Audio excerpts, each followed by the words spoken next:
Hello, everybody, and welcome to the Dead Unicorn. My name's Corey. We are playing Spelljammer. It's Dungeons and Dragons in space, or whatever they call it, like the astral plane. Yeah, that's what we're doing. We're in ships that look nothing like spaceships, and we're all fantasy creatures like elves and bunny people and And fairies. fairies.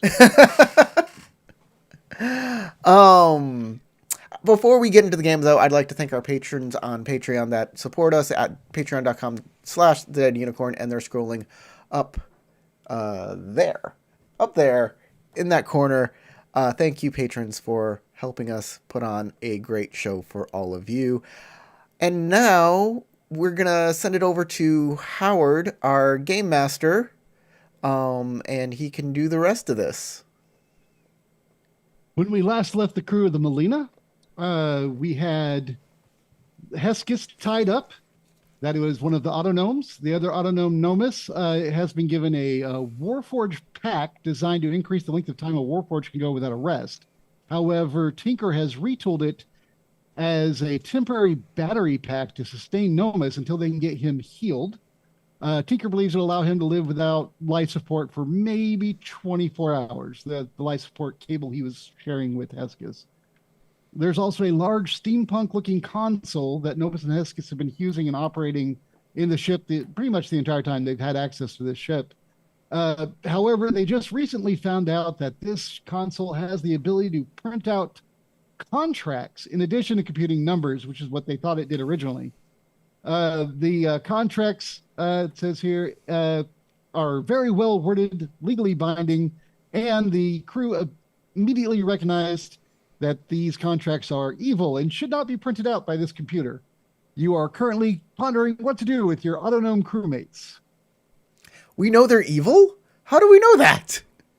Well, it reads like a fiendish contract. Oh. And he did mention that when we looked over the first one that got spat out. I thought they were just like maybe it's just too much legalese, and your inner hate or just innate hatred of lawyers has made you know that these are evil. No one trusts lawyers, right, Sarah? No, don't trust lawyers. I was under the impression that, like, it was said that, yeah, they're not that great, but my character didn't read them anyways, doesn't care. Just asked if that they'd work for worker contracts for the ship, and people said yes, and so he was like, yeah, okay, then great, print them out, let's use them. And Dell said, no, this is bad, and he was so bad he actually left the ship at that point. Yeah, I think I've come back at this point, if I remember correctly. You came back and you helped with the autonomes. Yeah. But the fact that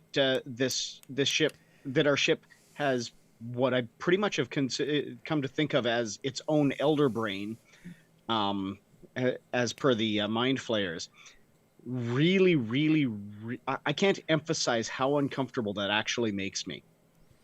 Well, there it is. Rip it out. Yeah, pretty much. Then you won't be able to calculate numbers. You're right. I can use an abacus for that. Hey, it's like the first item on the equipment list in the PHP. You can go buy one. I know. It starts with A, that's why. We pulled out a computer and replaced it with a giant wooden abacus that sits there. Nomus and Heskis are just doing this all day. I hate this. Anyways, we gotta fix once we got the two of them Heskis. separated, Nomus didn't know who we were or have any real idea what was going on. Heskis is behaving as though she's possessed. Her eyes keep getting like shadow cloud through them. Mm-hmm. Because possessed by like the shadow realm or whatever it is. Because we're just that lucky. Were we trying to get help from like a temple with a priest or something? That's exactly. I was about to say that. Yep. That was one of the things we talked about. Yeah. So we can get our ship out of here and go back to the moon and get the priest of the moon to do an exorcism on poor Hesketh here and hopefully save her life. Well, right at this moment, I'm wondering how much we can even trust our ship. Well, I'll get that and all, but we've got a life to save. Like, I'm real. There's a temple district here on Brawl. Sure. I guess you can go there. I was going to go to the people who, like, are personal friends and such. I get that, but I'm worried that the ship will decide that it doesn't want to go there, and there's nothing that I could do to keep it from, like, eating us. Oh, that's easy on the captain. Has to listen to me. I don't know. I kind of have to side with Dell on this one. I think we should just get this handled before we try to go anywhere or do anything else. We're already here. Wow, Sarah, I mean, we can't hear see you. if we can get a priest to come down to the shipyard. And Do they do house calls? I'm sure they could. My question is, how much is it going to cost us? Because that's always a factor. I'm sure. Well, I don't know. Go. We don't have all this time to be waiting around on this. I think Nomus is on a. I don't know, Tink. You tell us. What do we have a time limit on this, or can we sit around and gab about it? That's a very good question. Do we have a time limit on this? You think that you have about 24 hours for that pack runs out of energy for Nomus. As far as Hesketh's possession or whatever's wrong with her, she's tied up. So you have until the rope rots? I don't know. I mean, we could, since we've got her tied up, we could probably just try and take her ourselves up to, up to the temple district. Right. It's kind of the opposite, the far end of town, though. Looking at the map there. Right. There might be questions about why we have her tied up. That's there you go. Why we have her tied up? Because she's clearly possessed by some kind of a creepy shadow entity. Look, she's been on our ship for like weeks, and we didn't know she was clearly possessed. She's very good at being convincingly like True, but I'm hoping that like, I don't know, a little bit of magic might root out the fact of it. All right. Tink, you say you got 24 hours here on Nomus. Nomus, how you feeling? I feel fine, I guess. I cold. Look, Nomus, I know it seems like you don't know us. We've been on this ship with you for weeks, and I apologize, like, for all of this. I hope we've convinced you that we're friends. I'm Captain Beetlejuice, and I'll introduce everybody and make sure he understands all of our names and the story so far. I will catch him up on as far as we understand it. All right.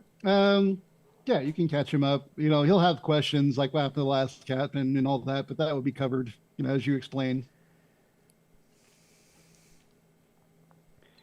In the meantime, if you guys are good to kind of keep an eye, I can start heading over to the temple district and seeing if I can find somebody that can help us. Take the battle bunny with you. She's like good that. with a sword. In case you come, in case those Elithids give you any trouble. Okay. You coming, So Battle if Bunny? they're giving us any trouble, what you're saying is we should have some sushi. Calamari. Yeah. Sounds racist. Shame on you guys. All right. So y'all want to do the go into the temple first? Sure. All right. So, like I say, it's pretty much directly across town, about as far as as you can get. I think it's probably like about a mile. Oh yeah, it is. It's just past the mile and a Mages half. Guild Hall. There it is. Pretty Yeah. fancy. They have yards. I know, right? There's grass growing on this meteor. Well, yeah, they gotta replenish the air. Yeah, that's true. I hadn't thought about that too much, but yeah, that's a thing. Although, that right next there is the Mages Guild Hall. One of them just opens up a portal to the realm of air. Like it's like Well, air conditioning. Yeah, that helps too. But so much cheaper to just have farms, trees. Yeah. All right. So you can head over to the Temple District. Is Let's see here. the Battle Bunny going with you, Eudora? Yes. All right. Anything you're doing to prep for that? I'm just gonna put on somebody else's face. That's what I wanted to hear. Thank you.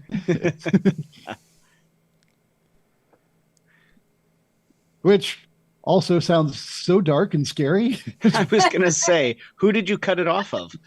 It sounds very like Texas Chainsaw Massacre as opposed to just a spell. Yeah. It could be Silence of the Lambs, a little classier. Although I unfortunately immediately pictured Jim Carrey in Cable Guy when he just had bacon on his face and was going, Silence of the Lambs. I mean, get it straight. Jeez. Silence of the Lambs, he wanted to make a woman's suit. Texas Chainsaw Massacre was where he actually used the face. No. In Silence of the Lambs, the doctor escapes by removing a guard's face and wearing it, and they thought he was the wounded guard. Yeah, I forgot about that. That's how Lecter got out. That's not how that would actually work in reality, though. No. It was pretty well written. I probably didn't explain it well. Yeah, I agree. I don't think that would work in real life. I've yet to pull a face off, but I'm down for the science experiment. Anyway. Moving right along. All right. So you are taking Nomis and Hesketh to the Temple District, or just Nomis? No, just Hesketh. We got to work on Nomis here. Tink has to. I was going to say, we're trying to fix Nomis, so if Tinker can help work on him at the ship, and I'll try and take Hesketh, the actual possessed one. Okay. Also, Sorry, go ahead. I was going to ask Dell if he is able to do any healing on me right now, because I did take a bit of damage. How hurt are you? Bots. How many spell slots do you got left, sir? If you can. If you can't, then that's fine. How hurt are you right now? I'm down about 13 hit points. We can take like out of 39. We can take 5-minute rest, and you can roll one of your hit dice and gain that many hit points back. It's an hour rest to roll a hit die? Oh, an hour. Short rest is an hour. Okay. All right. If we're going immediately, that's fine. I am almost out of spell slots, but I mean, we can take a rest while we're sorting our arguments out anyway. Okay, sounds good. And let you use a hit die. Probably be so best. Tinker, I've only got a couple spells left. Okay. Yeah, Tinker, you may not remember this, but I did tell you last game. Essentially, your pack is sustaining him until he gets healing, but he needs actual healing because technically he's a humanoid, not a real robot. Yes. And I think I had brought that up to Dell last time, but there was other stuff going on too. Okay. I just thought you should know, since they said they're leaving him with you to be tinkered upon instead of taking him to the healer. So I figured you would be aware that's right. There's not a lot you can do. Yeah. Right. Well, in that case, why don't we take, since we're at the long rest or short rest period where we're discussing these things, why don't we bring him with us as well and see what can be done healing wise? that way. Yep. Exactly. Everybody goes. Yeah, I mean, just button up the ship. Button it You know, up. All right. So the entire PC crew is going along with Nomus and Heskis. Minus one PC who is not present tonight. And it's as true. you He can be the guard of the ship. there you go. Good use for him. And he takes a big swig of his flask. He's like, "You got it, guys." He guards our ship. There we go. All right. 'Cause You begin your march. otherwise, okay. All right. You begin your march towards the temple district. Are you doing anything to make it look like you're not carrying a restrained person, or are you just openly doing it and letting people ask and just saying, "No, we know what we're doing"? Do we have a wheelbarrow,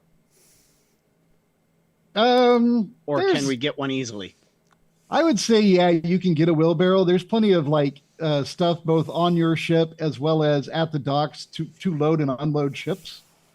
Put her in a wheelbarrow and throw a blanket over her. Even if her head Okay. is sticking out, it looks like we're giving her a ride. What if she speaks? Yeah, we're gonna have to gag her. No, no. We'll put a bottle of alcohol in the wheelbarrow on top of the blanket with her. Oh, there you go. Just like, don't mind her, she's drunk. Yeah, they've kidnapped me. She's I'm tied up. She's under covered this in a blanket, and Don't worry, I there's have duct booze tape. there. I mean, I think that covers it quite nicely.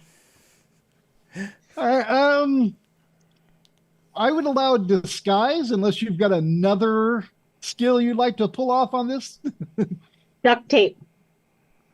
Duct tape as a skill. You want to duct tape her up? Well, she's already restrained. You can say she's duct taped, but Duct I'm taping her saying, mouth.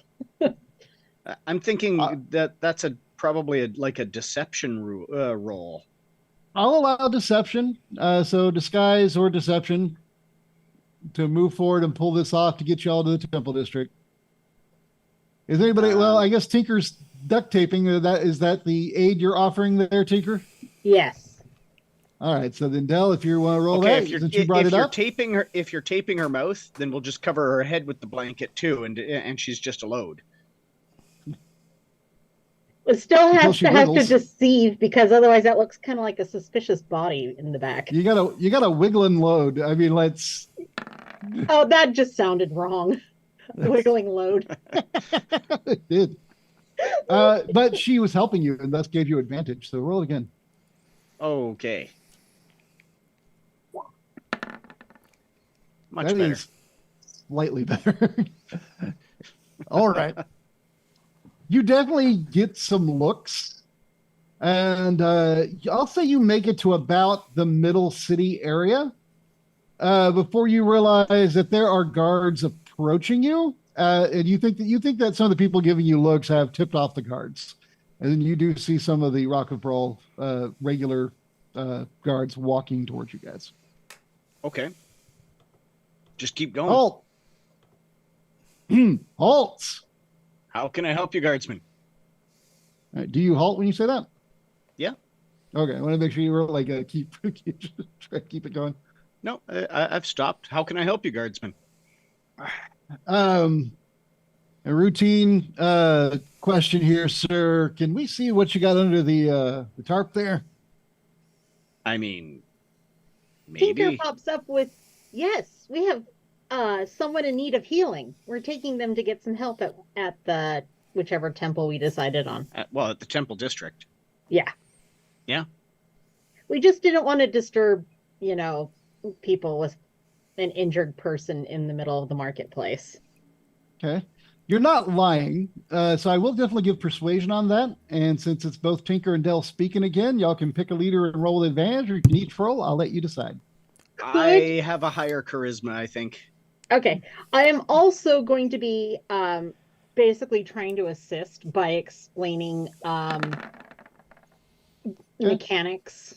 All right, and there he got the advantage from you.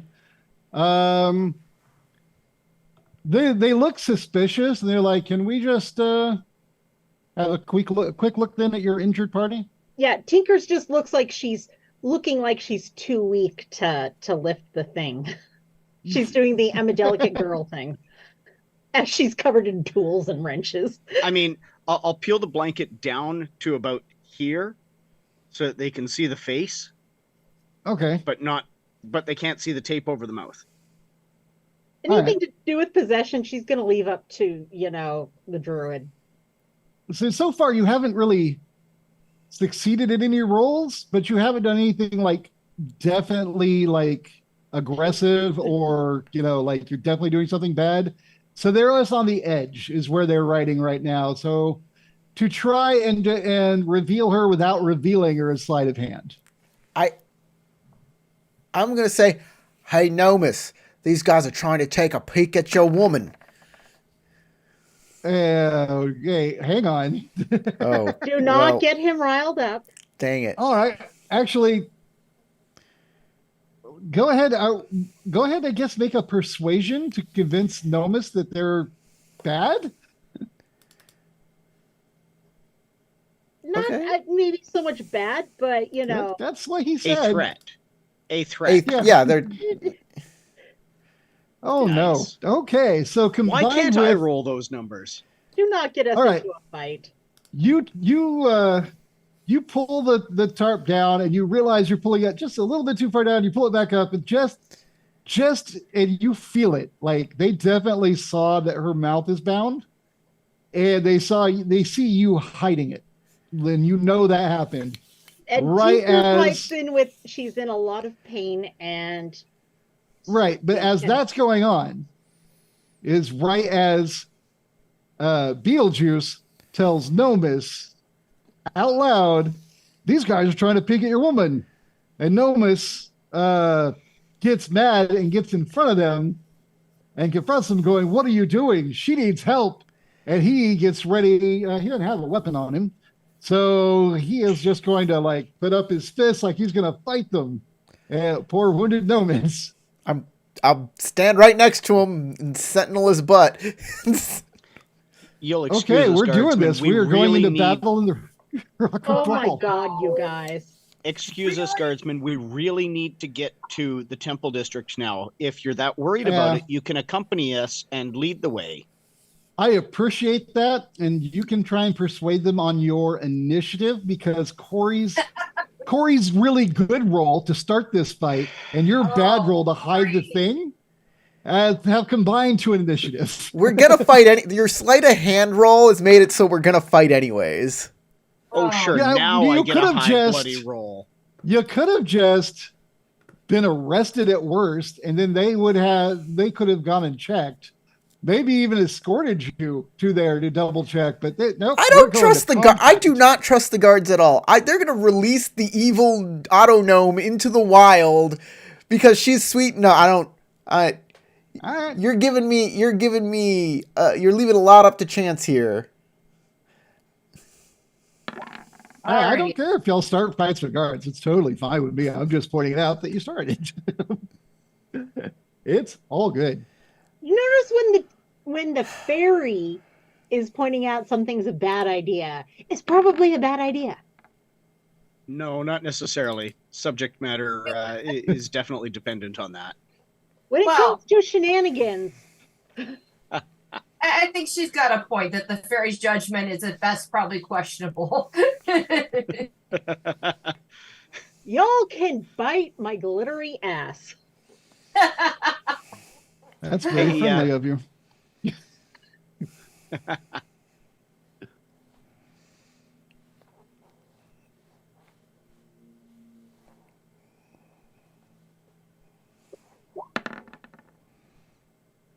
Hooray! Well, Huh. Rolling that one. you'd think that was me rolling a skill.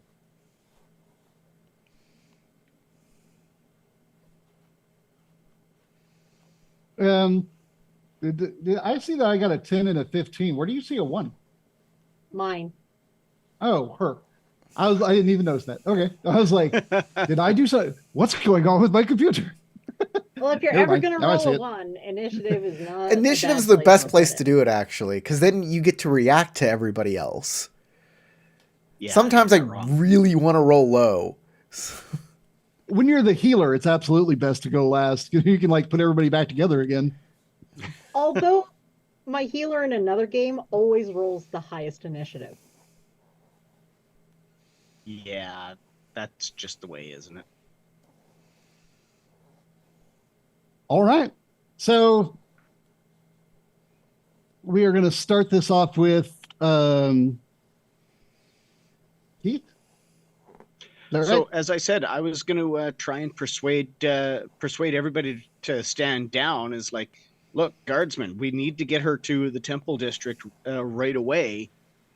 If you want to lead us to make sure that everything's on the up and up, you guys, the rest of you guys, stand down. We just got to get this done. All right. I will say that because we're in initiative, you can't ask for an aid from someone else because you're doing this on your action. On the that's the downside. On the upside, everybody gets their own action during combat, and the guards don't go until I have 13 here. So you can go right ahead and roll a persuasion. All right, let's Last ditch effort let here. us persuade. Be persuasive. I'm Oh, not my persuasive. gosh. All right. You tried. Do you have any bonus action or movement you like to do? Like just grab the No, wagon, Sir Holland? I mean, yeah, basically it's a lift and try and continue on. All right. I will say they are adjacent, and therefore they will get an attack of opportunity if you run. At least one of them would. Since Nomus would be between them, he could definitely block one of the shots. So we'll say only one can be adjacent to you. If they're going to actually try striking me, that if will you become start running when they've thing. asked you I'm to not stop, running. I'm walking. I'm just continuing on my way in a normal fashion. Well, yeah, they're going to stop you. That's definitely something that they're going to be like, nope, back, stand back, push you back, do the thing. Well, actually, you know what I will say though? Pass. Nomus here has city. been sacrificed as like a pawn who has been moved in their way. So I'm going to say that because their aggressor right now, I will let you go without an attack of opportunity. Okay. All right. Eudora, what would you like to be doing? Sacrificing NPCs for the win. Well, I guess in for a penny, in for a pound. I'll pull out my bone sword. We're going to get ourselves run off this rock. This is a pirate city, guys. Oh, no. I mean... this rock is not entirely pirate. I mean, they cater to all factions, including pirates. They've got airs of trying to be respectable, but they're at root a pirate city. They don't have to run you off. There is a prison. Everybody, then there's no witnesses. How many guards are there? Just 2 at the moment. I won't do well in prison. I'm too pretty. Look, alrighty. My friend is in trouble. My friend is in trouble. We're trying to save them, and they're trying to stop us. That's how I see it. That's a hit. Darn right it is. Oh, good golly.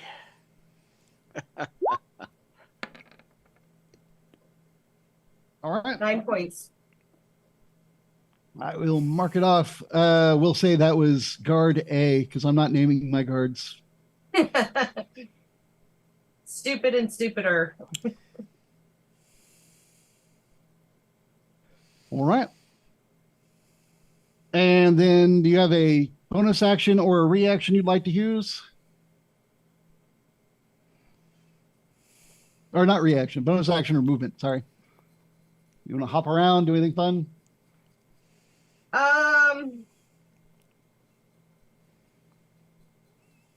Like lean into your crazy bunny stuff. Just be like, boom, I'm on the roof of that 1-story building right now. Just boom, get me, guard. What you gonna do?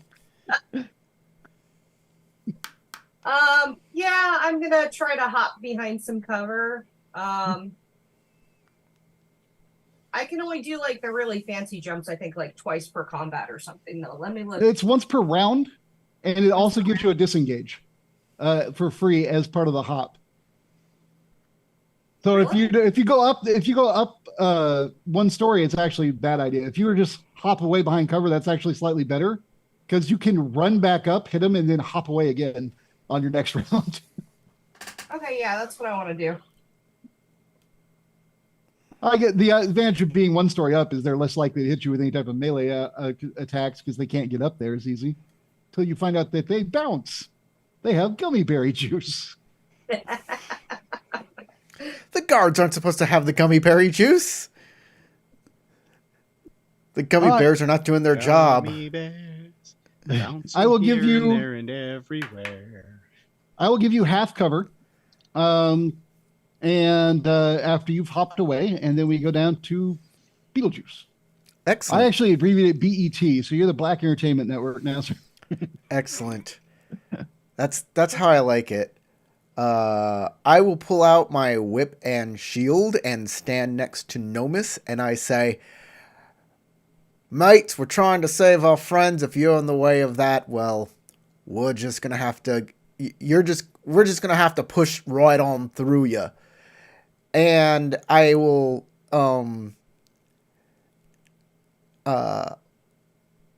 yeah, that's it. I'll say, "I'm very sorry about this."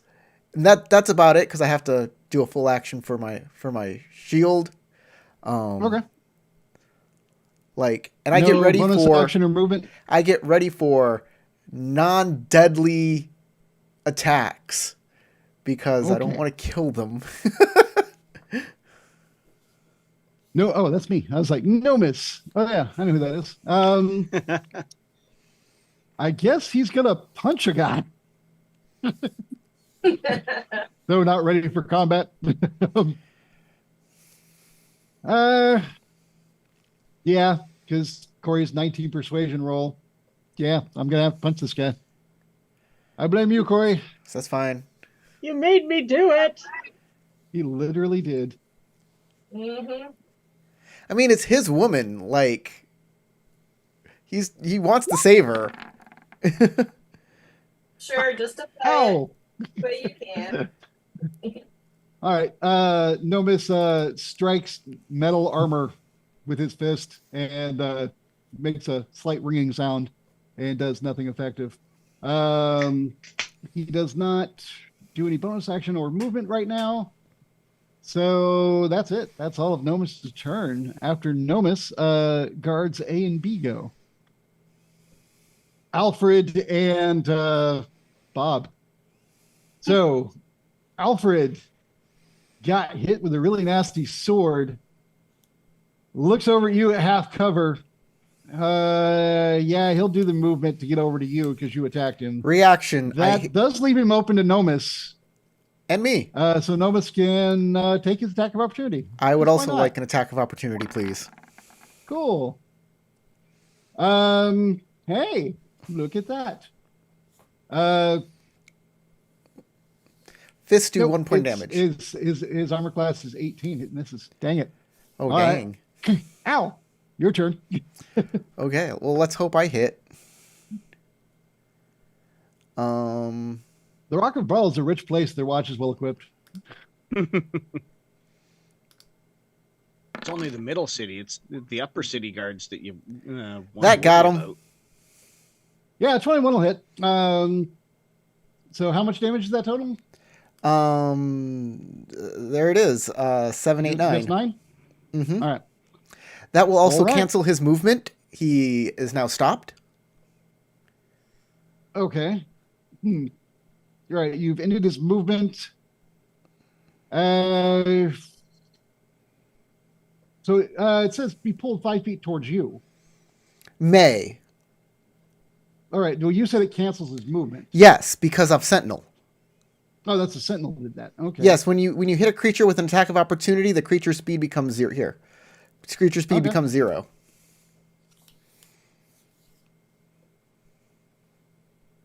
All right. Then in that case, he will pull out his hand crossbow and shoot you with it as his bonus action. because you hit him with a whip. Sure. Are there penalties for shooting somebody at point blank range? I don't know. Not if you have the crossbow feat. Oh. Oh, I forgot to add his proficiency. That should be +2. Does a 20 hit you? 20 hits me. Okay. Just out of curiosity, did an 18 hit you also? No. Oh, well. All right. On the upside, it's just a hand crossbow. They're not the coolest. This is one of the rare times I've taken damage. Take 5 points, actually, as a bolt sinks into Sure. a opening in your armor. And you're getting damage from city guards, of all people. You should be ashamed. No, I'm not. This is actually good You for should me. be, but you're This not. is good for me. This is like I can brag about taking on the city god. Ha ha. Well, you got to survive the encounter first Yeah, well, true. and get off the rocket brawl, because I imagine after this, y'all got to turn around and head back to the ship. Oh, by the way, my damage is non-lethal. Okay. I'm making sure that. Again, that only matters if he goes to 0. Exactly. All right. And let's see, that was still guard Alpha. What's his name? Alfred. Hey, see, he has a real name now, kind of. All right, guard B is going to take down Nomus, because that's just super annoying to have some guy punching at us. Although you other guys seem so much more capable. Nomus kind of started it, so he gets what he gets. Oh, Nat fuck.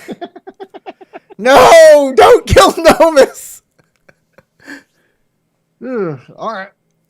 He is not two-handing that sword, so it is a D8. If he kills plus Nomus, 3.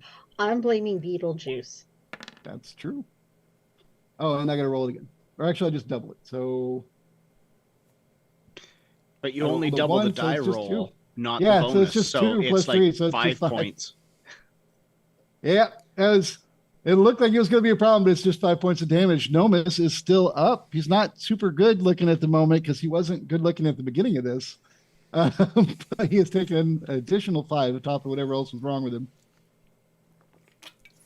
And now we are at Tinkerbell.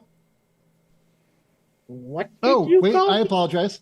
I have one more action. The reason I am one-handing that sword is so that I can free action shoot people with my crossbow. Who do I shoot? So many people to shoot. The bunny has half cover. Dude has a whip. But Nomus didn't take much damage, and that's annoying. So I'm going to say it's either Corey or Nomus. Corey, you're odd. I'm always odd. Always. So I'm shooting Nomus. Because screw you, Nomus. You deserve it. You know you do.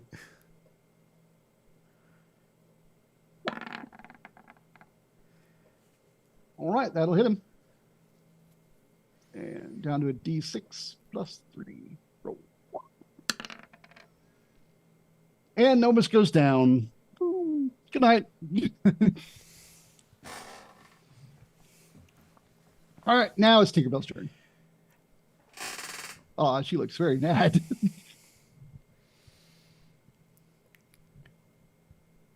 Time to explode a guard who killed our friend. Do it. He's not dead yet. He's just down. He's just laying down. Yeah, I know. Not dead yet. Throw him in the I feel wheelbarrow. Let's happy. keep going.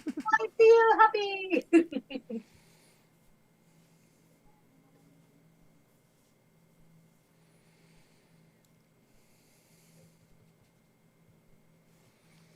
You know what? Screw it. She's going to cast grease on the guards underneath of them. No. Ooh. Nice. Nice. Then we're That all will gonna affect have your to friends. make checks. That will affect your friends I think in the area. What is the range or Oh, the? that's right. Only Can I if you just- center it at the We all guards. have If you to center it check. behind them so that the guards are at the Yeah, edge of that's it. basically what I'm trying to do.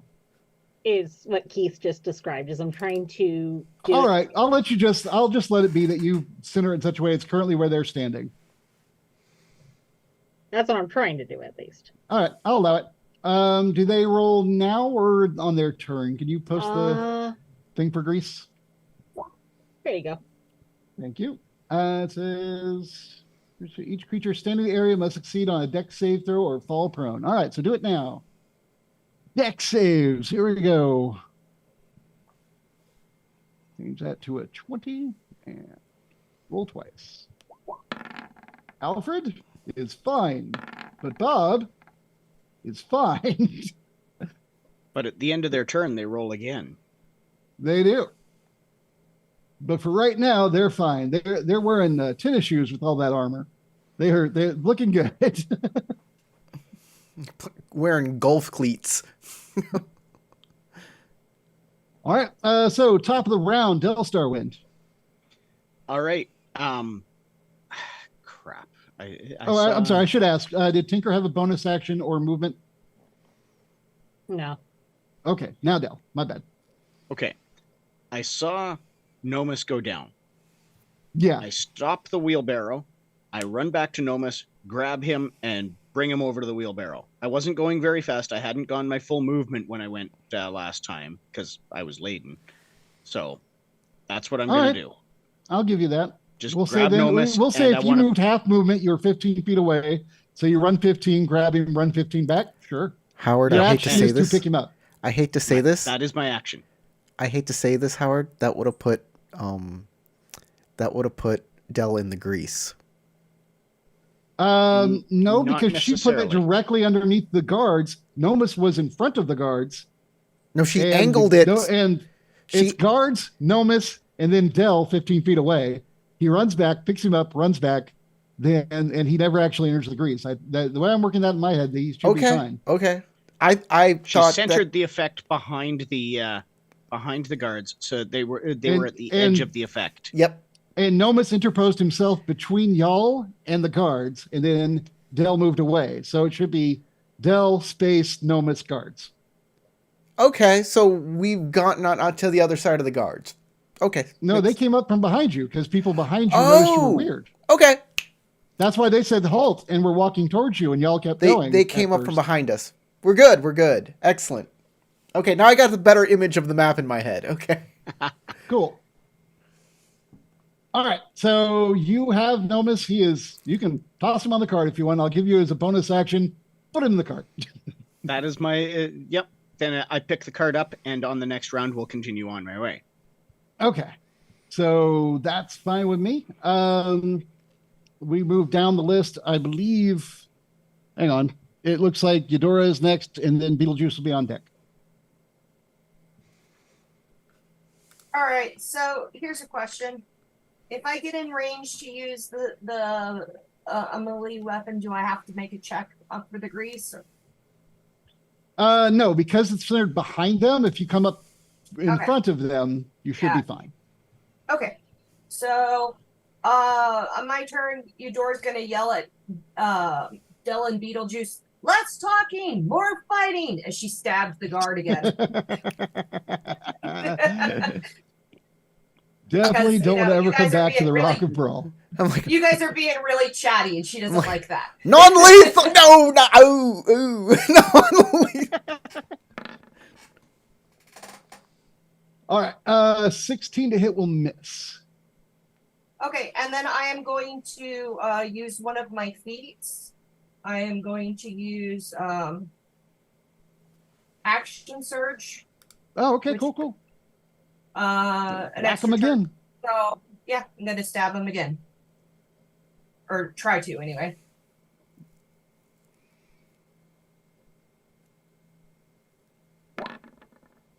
That will hit. That's a 20. 10. 10 points of damage. Ouch. Okay, and is that the same one that you hit before? Yes. Okay. I have a question. That will drop him. Good. I have a He's question. taking 31 points of damage. Go ahead, Corey. Her bone sword says plus 10. Ah, it does. I don't know. I didn't really ask. Now that you said it, I think that's to hit, right? Yeah. It's to hit. Okay, so she has her magical bonus, her strength bonus, or dex, I think, because it flips to finesse when it's bound to her. It So says it she has her. it does 1d10 plus 5 plus 2. No, he's actually when you rolled the hit. Yeah, because I It saw says the plus dice. 10 there. The dice said 4 and 8, but it came up 14 and 10 and 18, and then I looked at the modifier and it said plus 10. So Yeah. It does So you sound got like a lot. proficiency bonus of 3.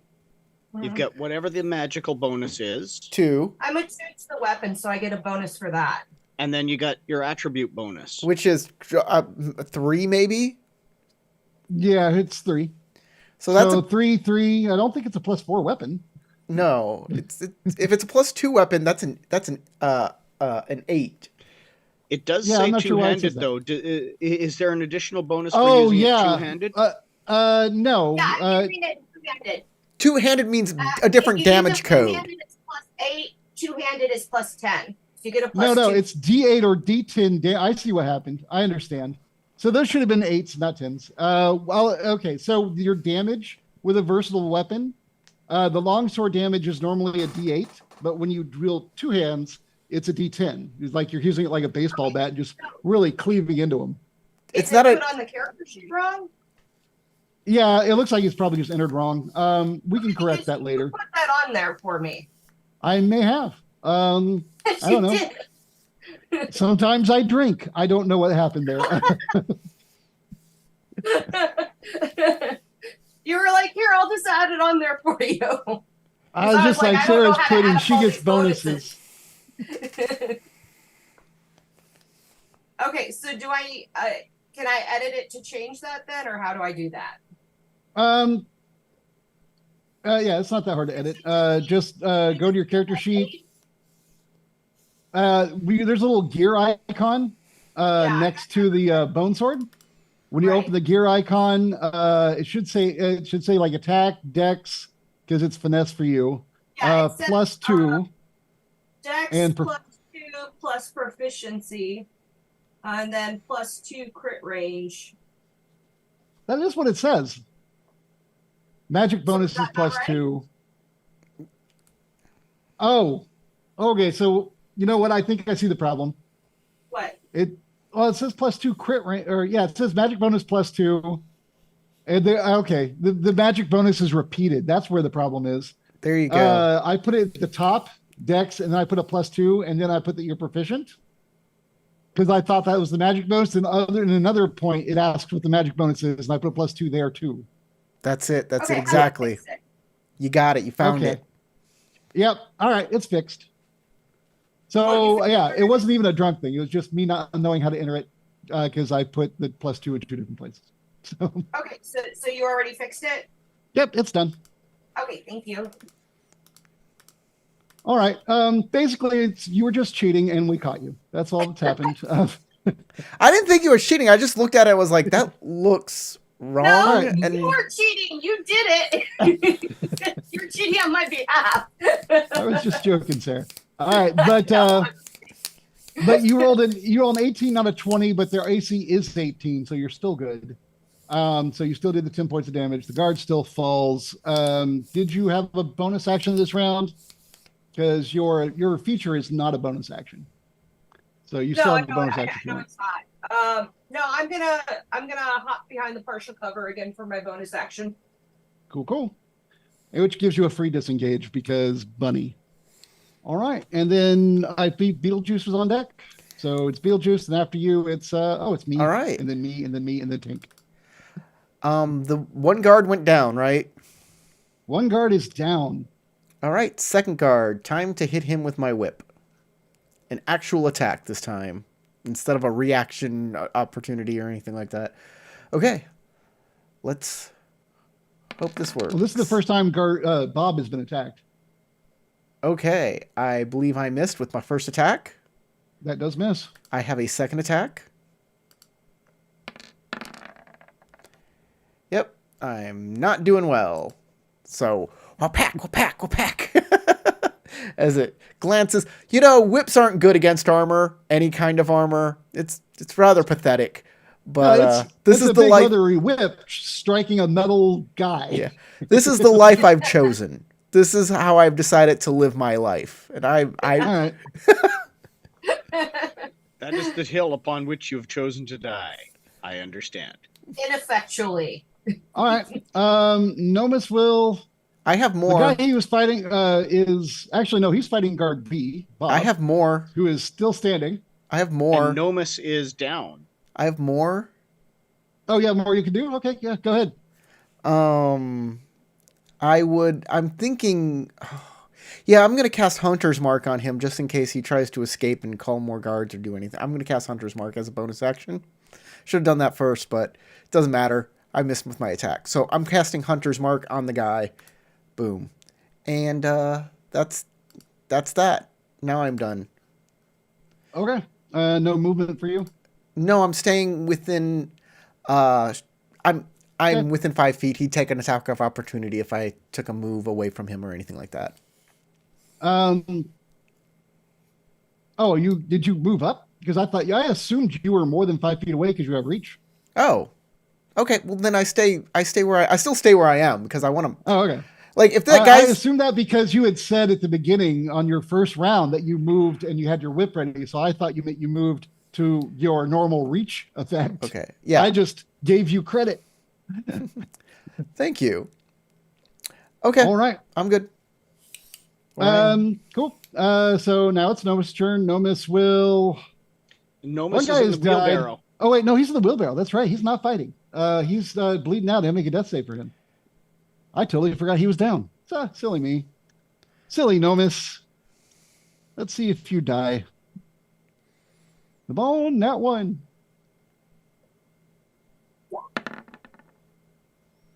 It's a fail. He is one down on the death saves. I hate your black shadow die that we can't read. That's the goal.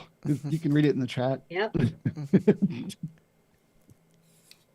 The big old D for dying. All right. Oh, I need another death save. Boom. For Alfred. Hey, Alfred's Bodyguard blood is stabilizes. flowing. Yay. So Yeah. he When gets an A for alive-ish.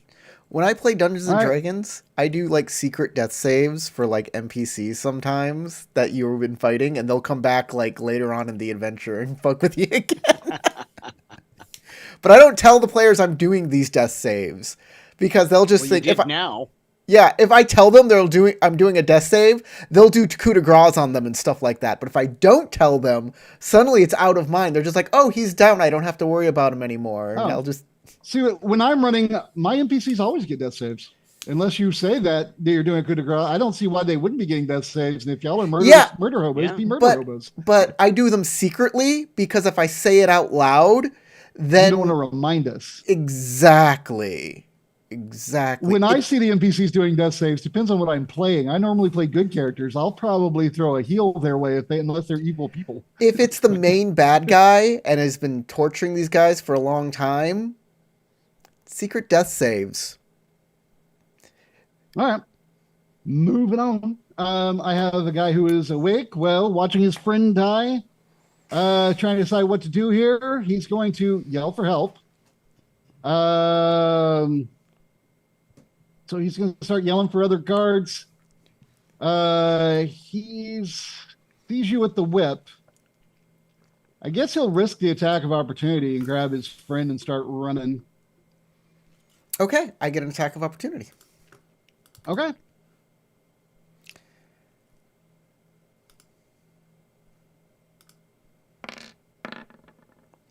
All right. That's an actual hit. You I have hit him? stopped his movement. And how much damage here? 7 or 8? More than that. Oh, right. The hunter's mark. There you go. All right. 13 damage. wait. Ignore that second you're dueling repeating the style. dueling style. So Yeah, okay, ignore just that 13. second dueling style. It's just 8 All plus right. 5. 13. So Bob has 13 damage on him now. And he is holding the body of Alfred. And he has been stopped but he has yelled for help.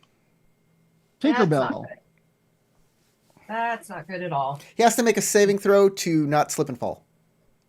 Oh, I did forget that. He should have done that first. So he yells for help either way, so that part doesn't change. Well, then, thanks for that reminder. He didn't take any damage because he didn't go anywhere. Okay. So, all right. He's yelled for help and he has fallen down, and now Tinkerbell.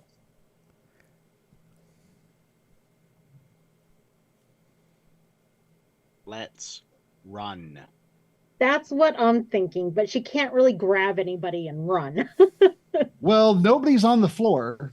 And you can pass over the grease without a problem. This is true. Yeah, I guess she starts booking it for the nearest temple and going, come on, guys. Y'all are still headed templeward. All right, good to know. Yeah, All right, top of the round, Dell. Tinker's flown past you if she took movement and dash. I'm starting to run with the wheelbarrow. All right, Just get her going. Then, since we said earlier that movement was hindered by the wheelbarrow, this is your own volunteered idea. Well, you're and half I wasn't movement, trying but to you go can. fast.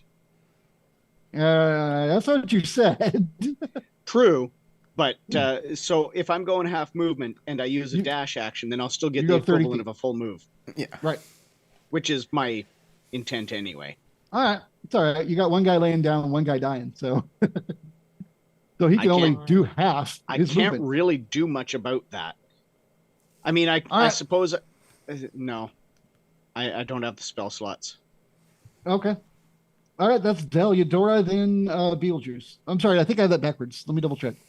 No, I'm right. Eudora, then Beetlejuice, and then NPCs.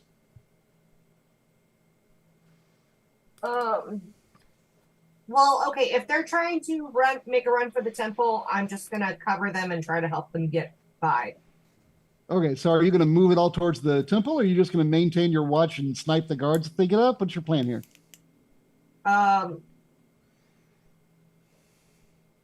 Because you can tell the guard is not looking to pursue anymore. He's yelling for help. It looked like he was going to turn to leave.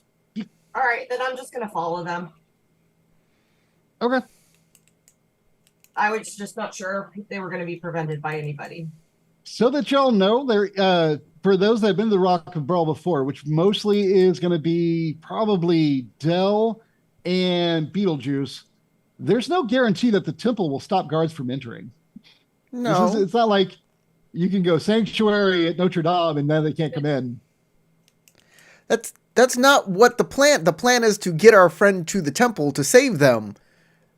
Mm-hmm. Right. Everything else is incidental. We don't give a shit if the guards come in, as long as they're not stopping us from saving our friend. We don't give a shit. That I don't know what your point is. We're all going to jail. That's what the point is. Maybe. Yeah, probably, because you've killed a guard, or at least you may have killed a guard.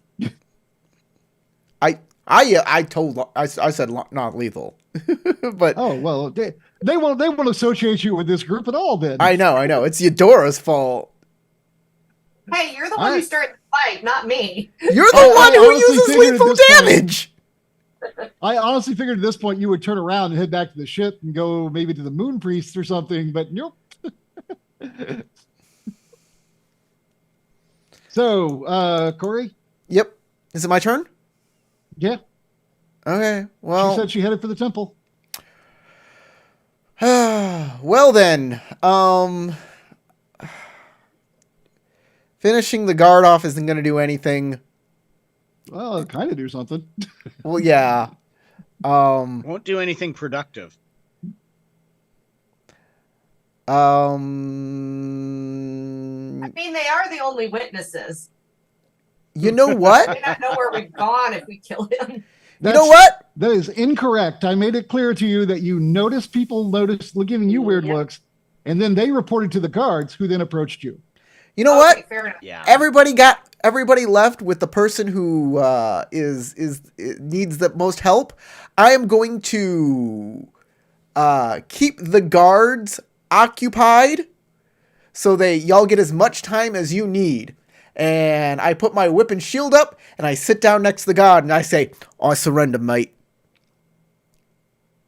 May I suggest, Okay. if you've got any ability to heal the other guy, to keep him from being I outright don't. dead? I do not. He gives it a kiss to make it all better. Do you have like any medical training? Could you make a medical roll to like You can bandage stabilize him, up or yeah. whatever? Yeah, sure. I'll do a stabilization check on him. I'll surrender, mate. Let me help your friend first, though. Medicine. Hey, not 20. Hey, that's nice. You stabilize him. Yeah, I put my And now hands. make a save. Huh? Or now make a save. Dex save. Grease. Cool. You are ending your turn in the grease. I mean, unless Tinker had dropped it. I'm but- good. Oh, hey, you're fine. I got a really good deck save, so +6. There- That was a well rolled round for you. All right, so you run up. You're like, I surrender, mate, and you start helping the guy. And you're for a moment your feet are like kicking, and then you just stabilize. And it actually looks like you did it on purpose. It was like you look slick. All right, and then we will move to me. I need a death save. I don't need to make a death save for the guard. I do need one for Nomus. That's 2 down. Oh, jeez. And then the guard is stable. The other guard is going to try and stand up because why wouldn't you? Well, no, he takes half his movement to stand up. Yep. Let's see. Let me double check. I think it is only has to end his round there, right? Yes, but if he tries to move through it, then Oh, that yeah, also... he still has to move. Yeah, so if he moves in it. All right. And I think standing up qualifies as trying to move in it. Let's see. Point within range when 2 to each creature area must succeed. Enters or He neither ends. entered it nor ended his turn there. Yeah. Yeah, because it's the middle of his turn. So he can stand up and he can try and walk out of it. Yep. It doesn't actually says he can. Because he already fell. Okay. He's not entering it and he's not ending his turn there.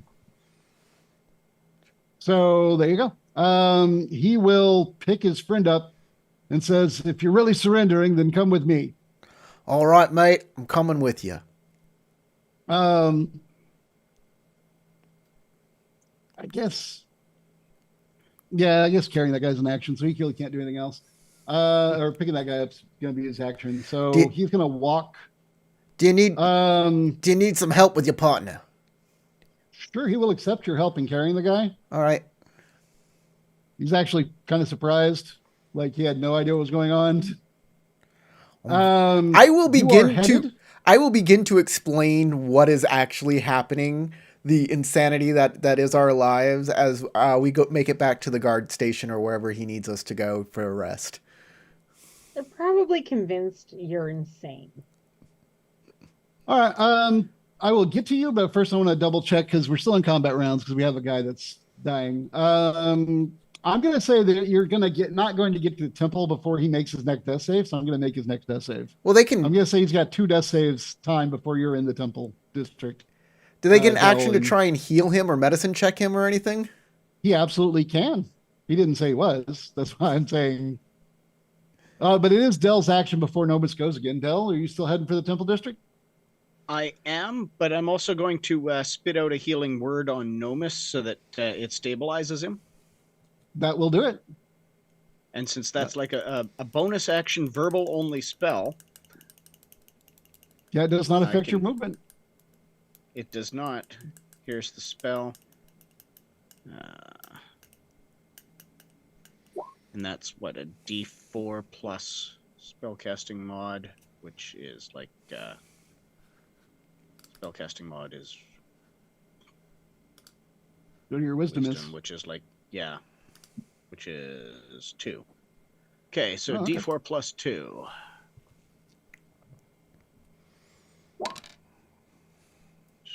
So 3 plus 2 is 5, and he's stabilized.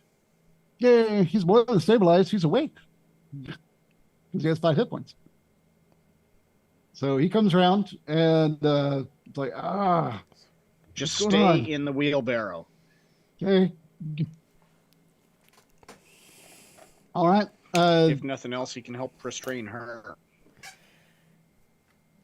You will no longer have to make death checks. You have saved his life. Y'all will make it to the temple because there's no other guards coming quick enough to stop you.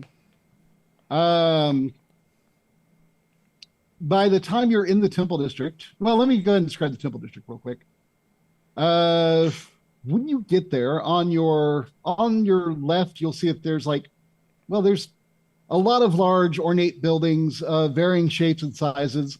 In many cases, the architecture seems to match most likely the god or the culture that the god is a god of. And so the temple district is very eclectic, very strange. Most of the buildings look different from the other buildings. The sizes of the buildings varies greatly. I think you can all read common. A lot of the signs are in common, so you can read the various gods' names. But I will need a religion check from y'all to decide which place you want to go to. So we'll start with, I guess, Del, you have the highest initiative. We can start with that. You're like, I don't remember. All right, Eudora, you have amnesia. You don't have any idea. Damn amnesia. That one has a sun on it. Let's try it. Hey, That's sounds usually a good good. sign. That is the god of frying people with sunlight. You take your chances. Are those sun rays or devil horns? I don't know. The devil could have a lot of horns, like a whole halo effect of horns just coming out. All right. I'm fine with that. Y'all go into a random building with what you think is a sun on it. You've never heard Wait of a this minute. Pelor guy. Was there one? Was there one with a moon? Yeah, there would be one with a moon. Then that's where we go because we have got connections with the moon cult on Saluna. You know what? I will give it. That would be a symbol you would actually recognize. So yeah, we'll just do a quick luck roll to see if you see that particular moon symbol because you would know it if you saw it. Oh, yeah. So odd or even there, Del? Odd. I always Yeah, seem to roll figures. even. All right. So yeah, you do see a moon, So- but it doesn't look like the moon you're familiar with. There is one that has a sun on it. You decide. Sun. If All right. if it's not our moon sign, then we'll go to the sun one because suns are always helpful. Unless Sounds you're good. in the desert. You walk I in, don't the know. priests say I thank. grew up in space. Give me a break. You walk in, the priests are like, "Thank you for your offering of moisture," and you become desiccated. Moisturize me. Ugh, just the idea of people suddenly shriveling. Oh, I don't like this place. She chose unwisely. All right. All right. You go into the temple. There are. Oh, I will say this. You do hear some bustle. You hear some yelling. You think there are guards coming as you're entering the temple. Inside the temple, you see there are a lot of worshipers, regular folks. There are clerics. People in priestly vestments, probably clerics. Could just be acolytes with no actual powers and lots of study behind them. The sun symbol seems to be everywhere in here, very bright. And the place is really well lit, mostly by windows. So one person will approach and say, "Oh, how can we help you today?" We need somebody that can exorcise a shadow from our companion here. Seems to be possessed by something from the Shadowfell. Oh, that's intriguing. That is a service that is offered here, of course. Please come with me. And I'd hope who so. all is You're a with you? son. You're a son, Faith. Yes, the clerics of Pelor can help you. And he looks around asking who all is with you, because multiple people entered kind of at the same time, except for Corey's character. Then he will encourage all of you to follow. And we do. He'll actually have a couple of acolytes kind of move aside one of the pews so that you can get your little wheelbarrow through one area, rather than take the person out. Yeah. And, at this kinda point, wheel them Nomas out. can walk too. Yeah, that's true. Tinker thanks them.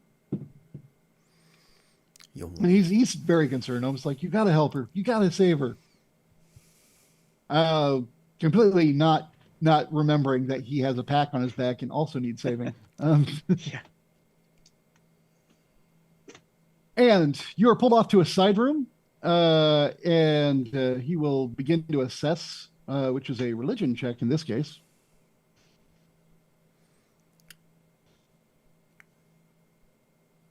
Hang on.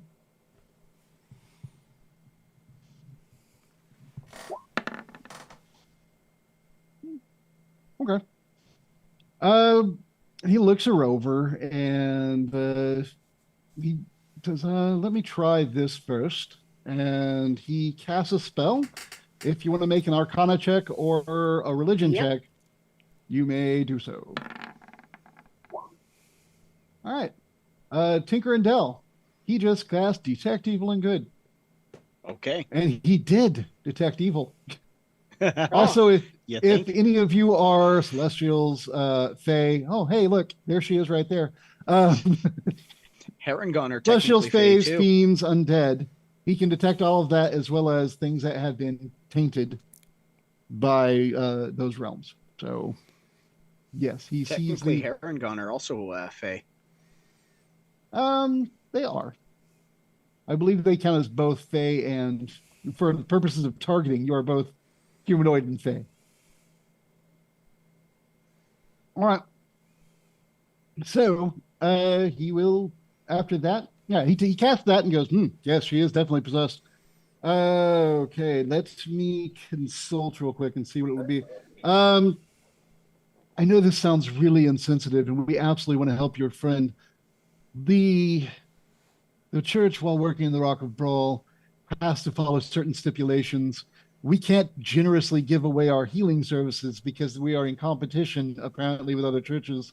And if we help you for free, the other churches that can't do that will have an issue, and therefore there's a thing we had to sign. What kind of minimum donation is requested? Okay.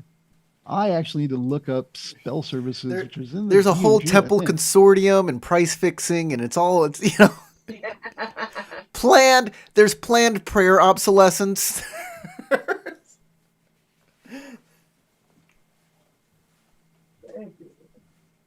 That's not helpful. Come on. This is Felix. Felix Navidad. You found him on Christmas. Aw. And he became the 5th cat in the house because, my roommates are soft like that. Speaking of which, there's a cockatiel about the same age as R2, and he's in need of a good home. And it's really hard for me to be like, no. Aw. I saw you post about that. Yeah. And Mike asked me about it because I was telling him he hadn't seen it, and he asked me what coloring he was, and I was like, he looks a lot like Knit did. I had to double check who posted that you'd shared it from. Yeah. Because it looked so much like. Yeah.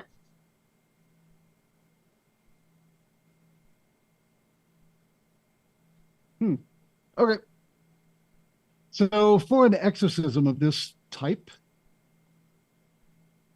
basically we can deal in, if you have goods, we can offer trading, but we would require 500 gold.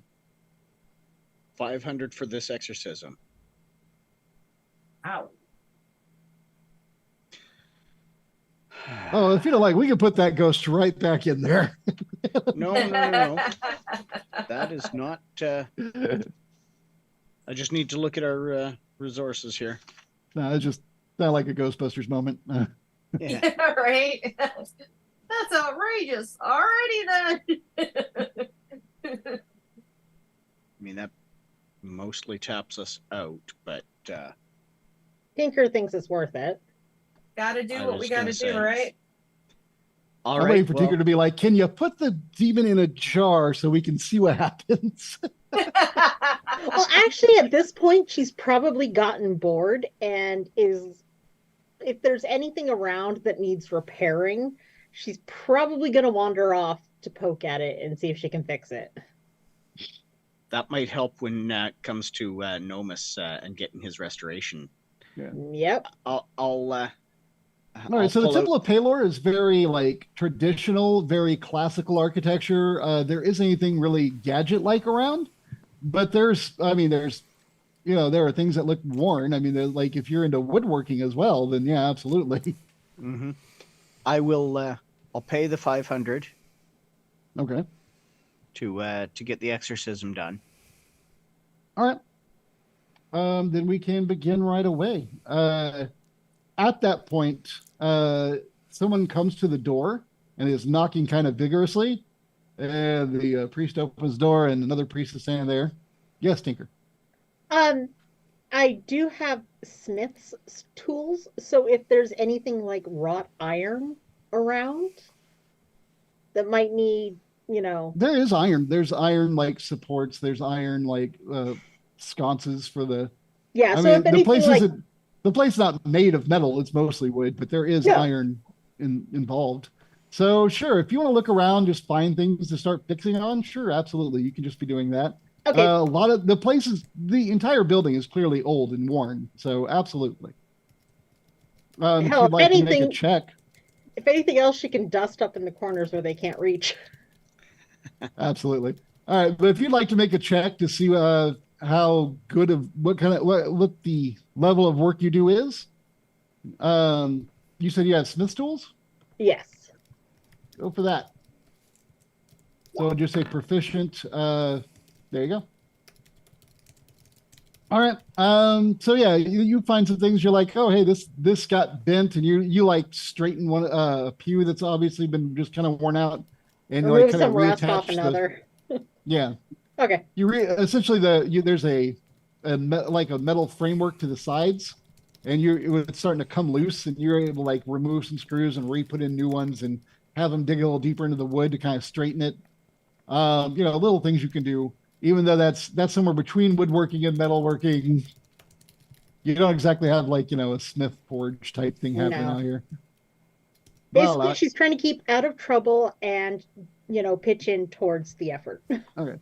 While you're doing that, the priest is at the door of the room that you've been pulled, the side room. There's an acolyte there saying, "Sir, there's people here, they're guards. They're saying they're looking for someone that attacked other guards. And I think that they're the people you have in there." And the man looks around and is like, did you have some trouble on the way here? I mean, some guards were asking about our friend here. We expressed that we needed to get her here for Because healing she's as quick as we possessed. could, and then we proceeded to make our way here as quick as we could. Yeah, go ahead and make a deception check, because you're leaving details out.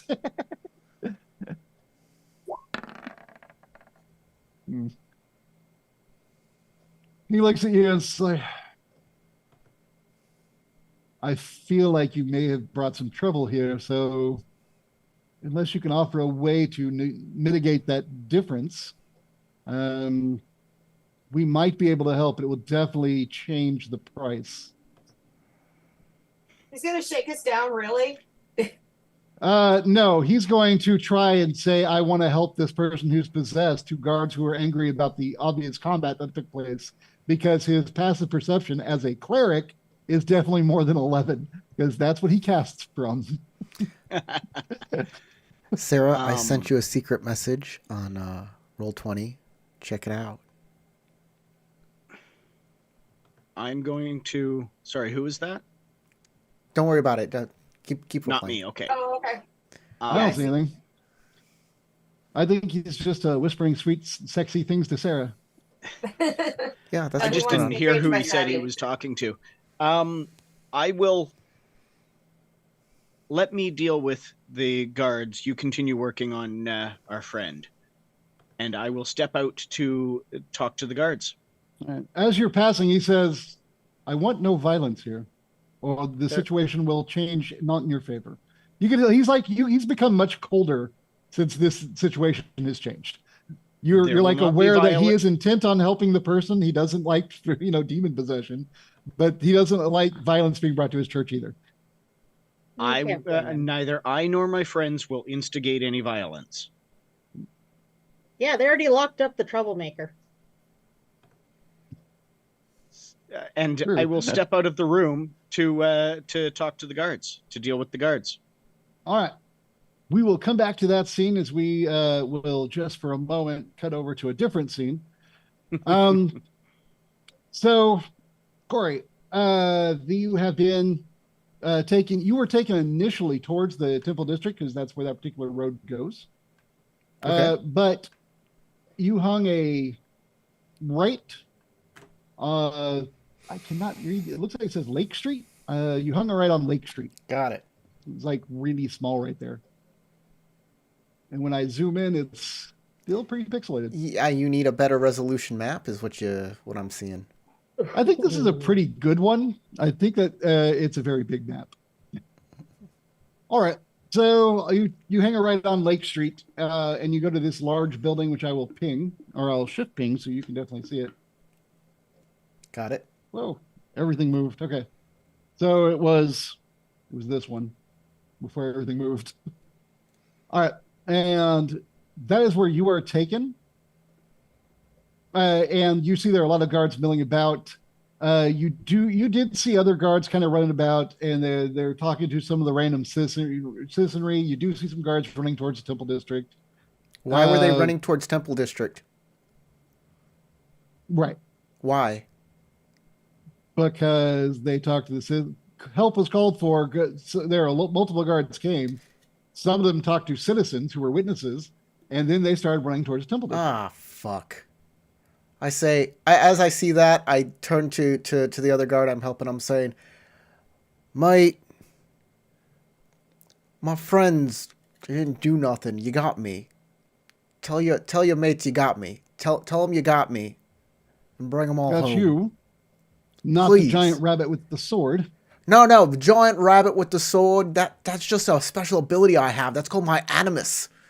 I can only do it once per day. Roll your bullcrap. Roll bull crap. Your animus. We'll go gadget baloney. Oh wow. It What was are like you, me now? 13-5. You're All rolling right. like me now. He stares at you real hard and says, right now I'm treating you well because you helped me and you've come willingly, but I am aware that was a person. I know what a Harangon is. Yeah, but mate, I'm helping your friend. You gotta help mine. They're sick and they went to the Temple District for help. If you arrest them, they're not going to get the help that they need. They attacked us. You attacked us. You stopped told us your from getting friends to help. attack I know us. we're on cross purposes here, mate. I know we are. You attacked us. You're stopping us from getting help, healing. Should I not stop anybody from saving a person's life, mate? During this conversation, multiple guards are coming up as you are holding between you two a wounded guard, just so you're aware. And the guard that you're talking to will be like, that's fascinating. I'm willing to walk with you to go see these people, and we'll have other guards with us. But right now, Alfred's not in a good way. And he looks at the other guards and is like, hey, can you take him in? He think he's stable right now, but he's really hurt. I'm going to go see if we can catch the one that did it. And he looks at a couple others guys, you might want to come with me. And he's become like the de facto leader of this group of guards. because he's the one who has the information. The other guards just start, doing that. So you have about 4 guards walking with you. All right. And Well, at least 2 I'm guards at taking least Bob away or Alfred away. at least I'm with the guy, and we're gonna go talk Mhm. to everybody together. Hopefully, we can do something with this. All right.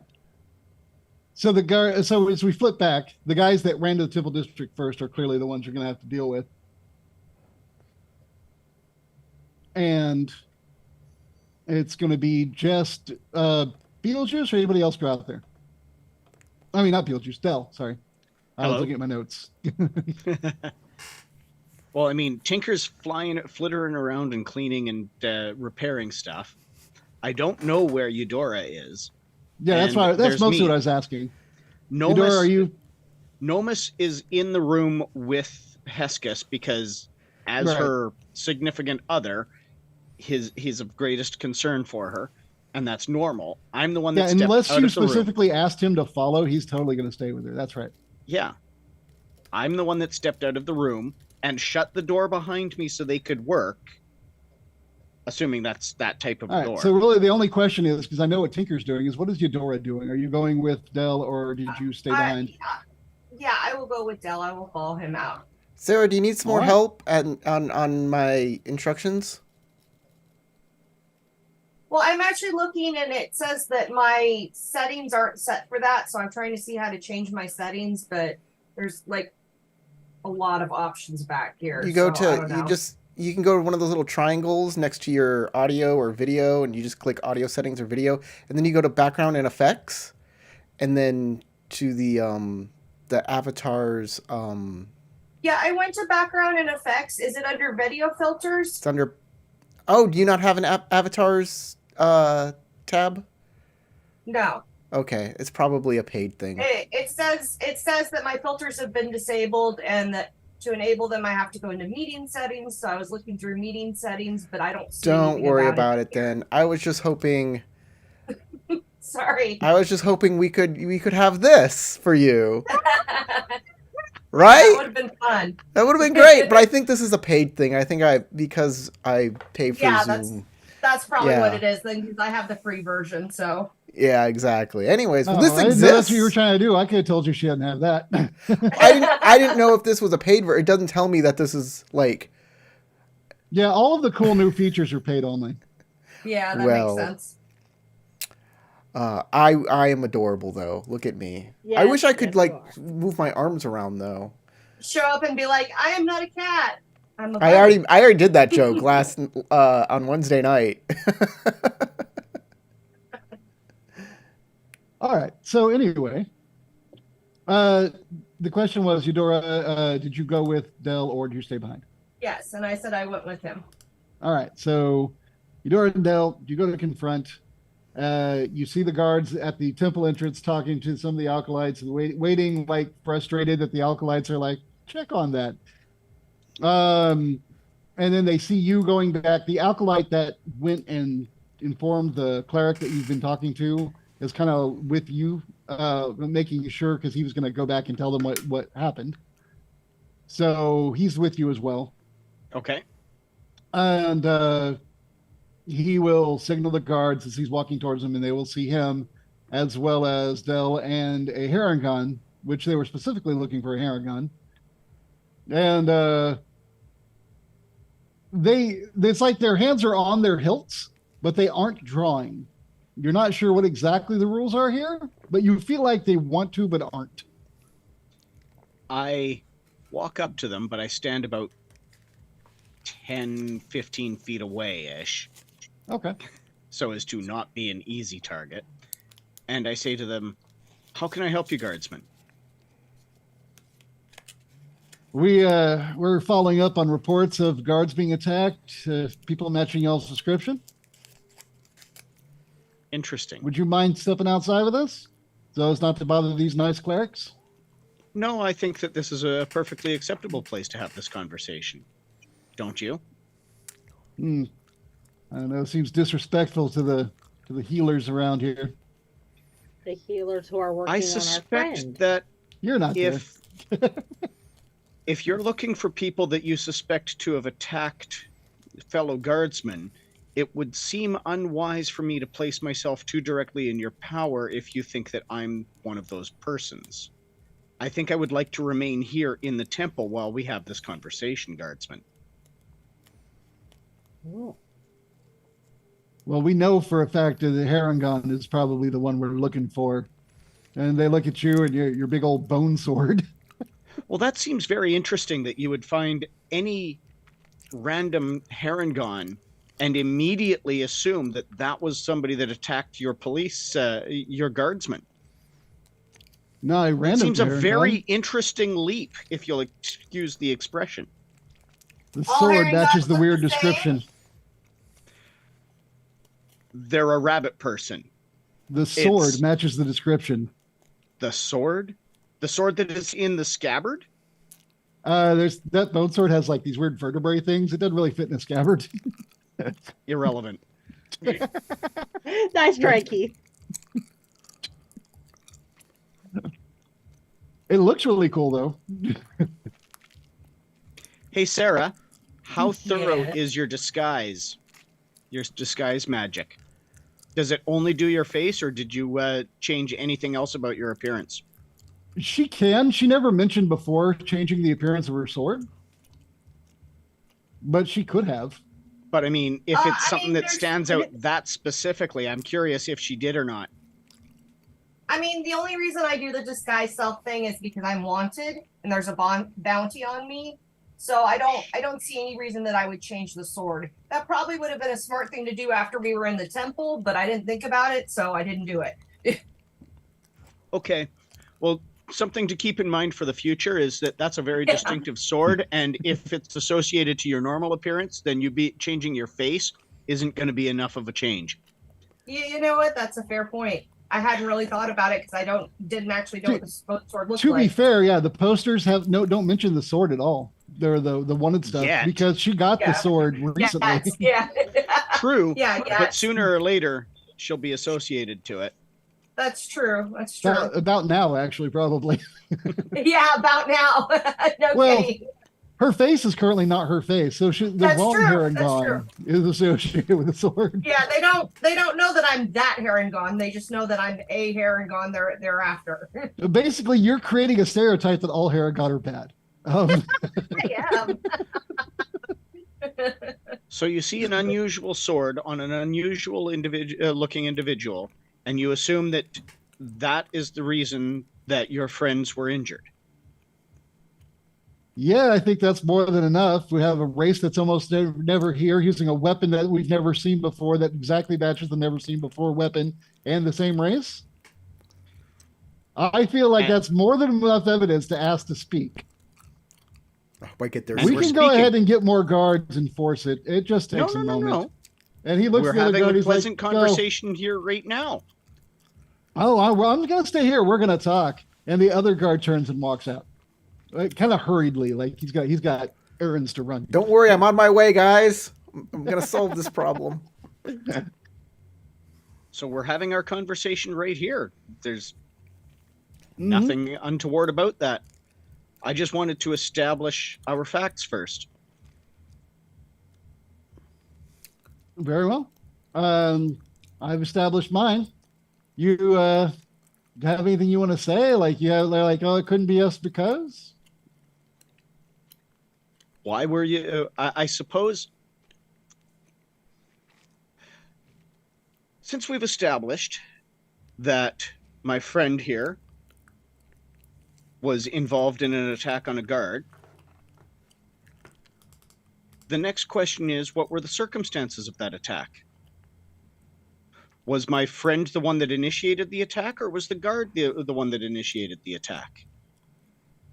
Well, you're the one who's implied that you wasn't your friend at all. Now you admit that it was.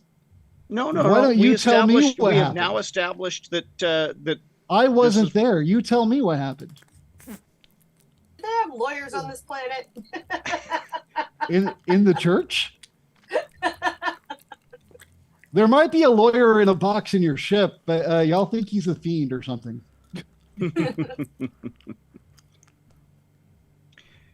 It's actually a weird little kobold with glasses. He's a little lawyer, just sitting inside that big steampunk box, writing out contracts all day. I suppose, though, that the relevant thing in this moment, the relevant question in this moment is, what is your intention at this point? Well, clearly to take this person in for questioning. You as well as one of the person's accompaniment people. There's multiple people involved. Where would you take us for questioning? The watch has a building where we operate out of, and that is where we would probably take you to interrogate you real quick. And once you've proven yourselves innocent, you'd be let go back to you wherever you've come from. I assume you didn't do it. That's why you're staying here and bothering these clerics. You're clearly innocent, right? I'm standing here because I have an injured friend who we needed to get to the temple district prior to encountering anybody. So you said. I think that any of these priests here can corroborate the fact that I came in with an injured companion. He'll look over at the acolyte that was kind of hanging out with you at the moment. No, not hanging out, but you know what I mean. He was just there. They did bring in someone who is being tended to. It's not a normal injury. It looks like it'll take a while. There's no patient confidentiality here. It's not that kind of place. This is not a wound that was sustained in any attack on the street.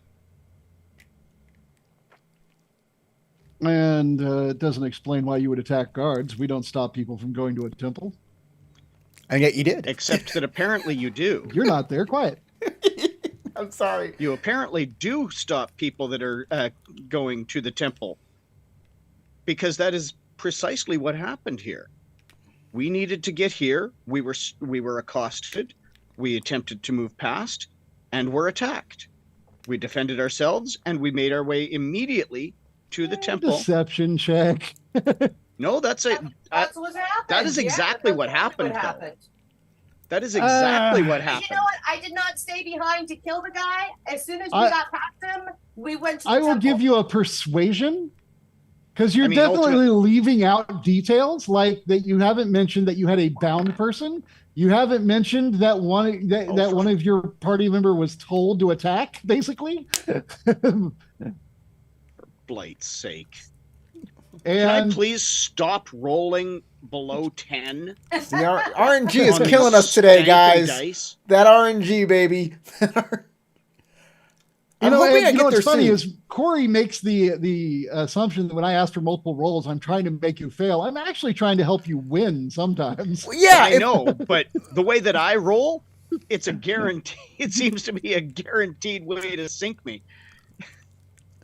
No, I mean, I don't feel like he's being deceptive, really. I can tell you the difference between that kind of thing, Howard, but we'll carry on. This is one of my pet peeves. All we did was want to get past him. I get that, but you say that you didn't attack. And we were attacked. We were. You say that you didn't attack, or you were attacked, kind of the same thing. That what I'm pointing out is that there were definite details left out that Dell is aware of. There's always and details that's why I said out. I felt it was more deception than persuasion. But I'm allowing persuasion, not that it matters, because you rolled absolute fart anyway. I mean, the die roll is identical for me one way or the other. I'm not proficient in either of the skills, so it's a raw charisma roll. And apparently I can't roll higher than about a 6. And this is still even below that. Neither of us are good with charisma. We are pirates. We are not charismatic people. I am perfectly fine with charisma. I do have a +1 bonus. It's the die rolls that I can't manage. He's like, I should be better slightly more than half the time. I'm not, but I should be. Guys, I'm getting there as fast as the GM allows me to. All right. Well, you had a whole conversation before your walk over there, so I'm just doing their conversation before the two conversations meet. But his conversation also happened in the time that, at least partly in the time that it took us to get here and to get the cleric working. Y'all got there and had like your conversation to set up where Tinker is, where they're doing the exorcism while he was doing his thing, and now you're doing this while he's coming up. So it's all working. I'm just saying it's not unreasonable for him to catch up anytime now. He's about to right about now, which is why I was going to go real quick to describe some stuff for Tinker, and then cut back to the Let's rest do of it. y'all. All right, so Tinker, as you're the only one that's still in that other place where they are doing the exorcism, you'll see that this is a involved ritual, and he's lit a lot of incense and candles around the area. There is already marks on the floor with there's a big sun emblem and several other smaller things. You don't necessarily recognize all of it because Paylor is actually from Greyhawk, which is a realm you've never even been to. So therefore, you don't know where the planet Earth is, I would assume. And so you don't know everything that he's doing, but it does look like he's doing the real ritual. And as the ritual begins, there's almost an immediate reaction in her, which Nomus looks upset, like he wants to, like, because she's like begging, like, "Oh, it hurts! Oh, stop!" And Nomus is now wanting to help her. What are you doing as the only person there? I'm probably trying to comfort Nomus at this point. Okay. Like, do you want to call that maybe persuasion to stop him from helping her, or do you have something else you'd like to try? I was going to use logic, but persuasion will work. Well, logic is cool with me too, but that's still kind of persuasion. You're just doing it from a brain. Yeah, no, I meant like verbally, not. I wasn't thinking of using a skill. I was just. Oh, okay. And I fucking failed. Well, give me your logic, and if it's super cool, I will give you advantage. She's basically going to compare it to like a fever or an illness. Like it has to get worse before it can get better. And if he wants to have her back, she has to go through this to purge that. Okay.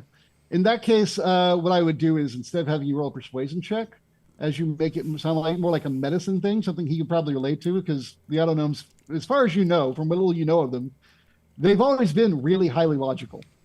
Of course, they were also tainted, so it's hard to say how much you really know about their personalities. Exactly. But they have always been highly logical. So instead of a persuasion check, I would allow a medicine check. So we'll ignore the persuasion, because it's a different stat. And you can roll slightly better.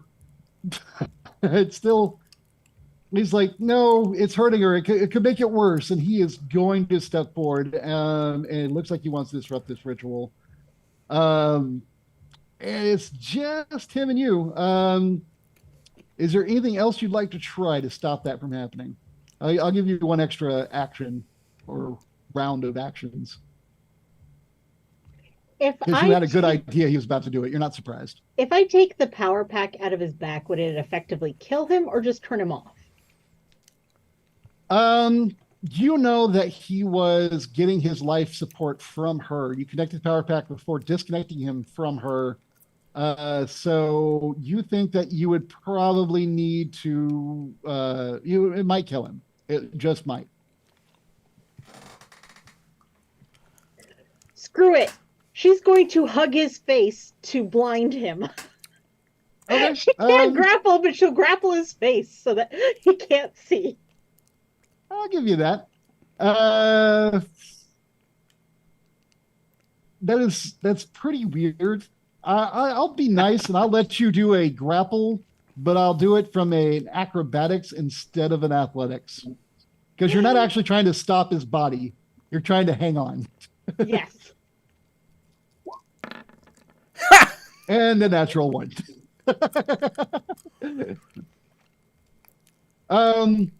You try it, and just as he's turning his head, and you end up giving him like a passionate hug of consoling him while he walks forward.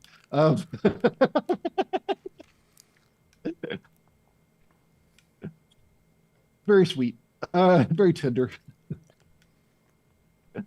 All right. At which point the cleric can make a concentration check to maintain what he is doing this round without being hindered by the person screwing with him, because he hasn't been directly affected, but he's going to have to put his hand out on the girl to stop her from being moved and maintain what he's doing.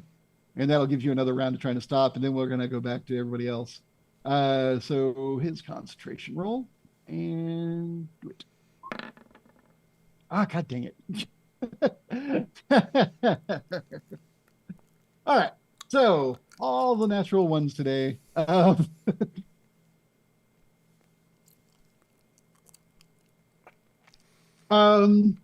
With that, he tries to stop her, and it looks. Nomus freaks out, thinking he's trying to like hold her down. And he thinks it's He violent. gently caresses her back. No, Nomus reacts thinking he's trying to do something bad, and is like screams at him, "No!" and lunges, and he like does that and accidentally moves her hand out of the circle, and you can tell it's like it's things have changed in the room.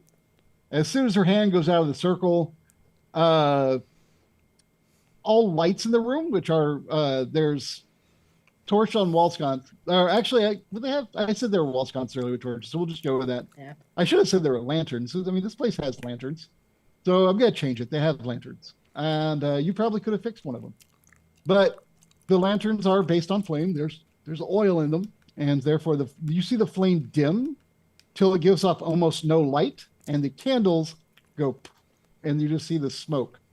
But you are now effectively in dim light, which is weird because, I mean, there's multiple lanterns and it's not that big a room. This is not good. Clearly, you also feel the temperature drop. And at that point, we'll cut back to y'all's conversation as another one of these watch guards walks in with Beetlejuice and 4 more guards behind him. Oh, shoot. Is it possible for me to have cast Enhance Ability at some point during our travel to the temple? Is there verbal or somatic components to that? Yeah, there's all sorts of mechanic to that. So Are you going to try and do it on the sly with the 5 people standing around you? Yeah, I know. Anyways, we'll go in. I think it would be fun. Yeah. Okay. Into the temple we go. Okay. I was just wondering if there was a chance. All right.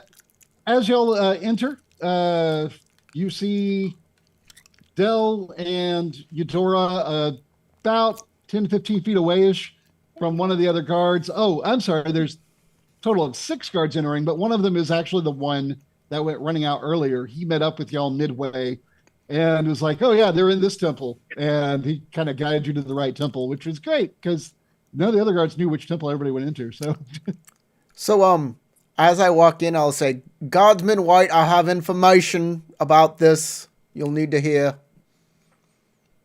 The guard looks around. I see. So you're one of the other people that attacked a guard? Is that what's going on here? The other guards are kind of nodding like this. I say, "No, sir. I'm their captain. I am Ramush Betelgeuse, captain of the Melina, and these fine gentlemen, on which are my crew, would do nothing of the sort without my order.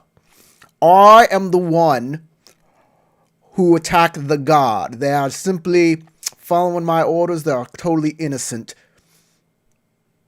Take me in." He looks out the cleric, all the acolytes or any of the staff that's a part of the place, and said, "Well, that was a confession right here. We have right to seize this one."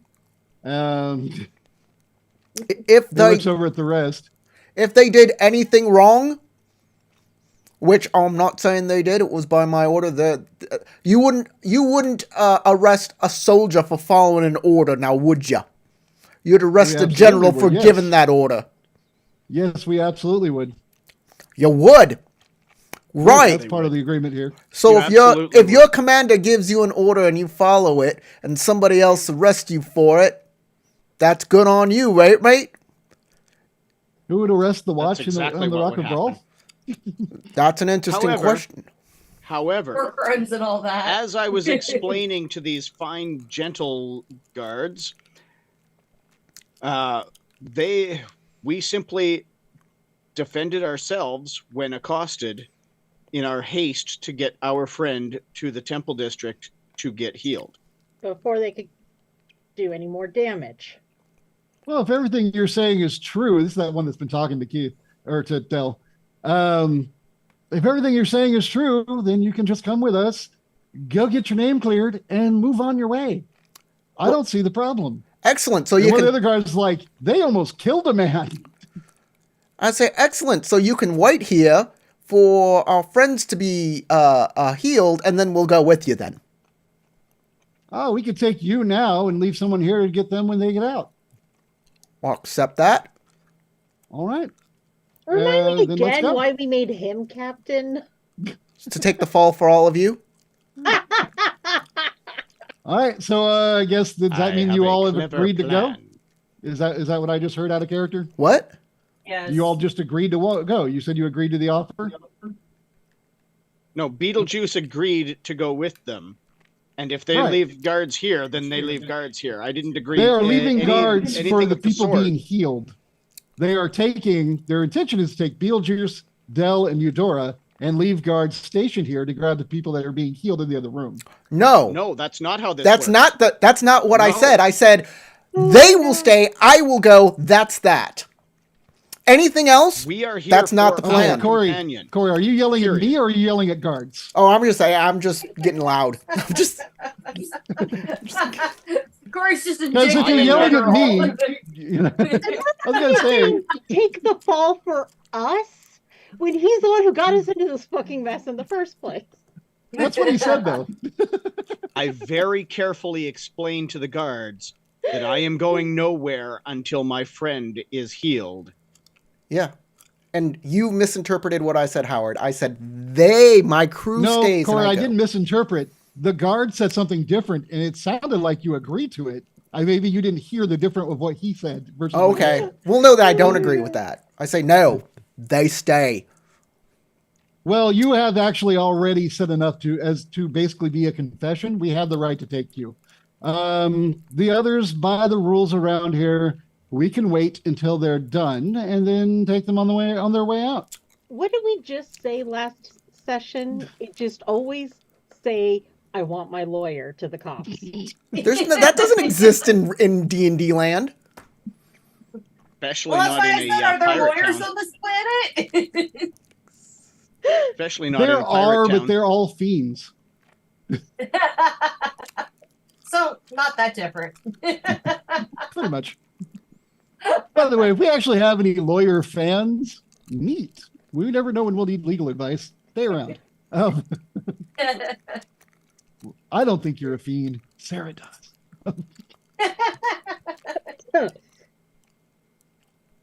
All right. So to resolve this then, Beetlejuice, you are agreeing to walk out with the guards. Other guards are staying here stationed to pick up Eudora, Dell, and anyone else who comes out of that room as it happens.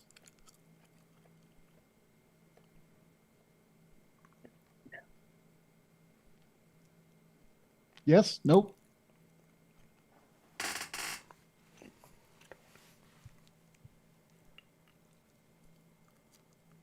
I'm not hearing anything.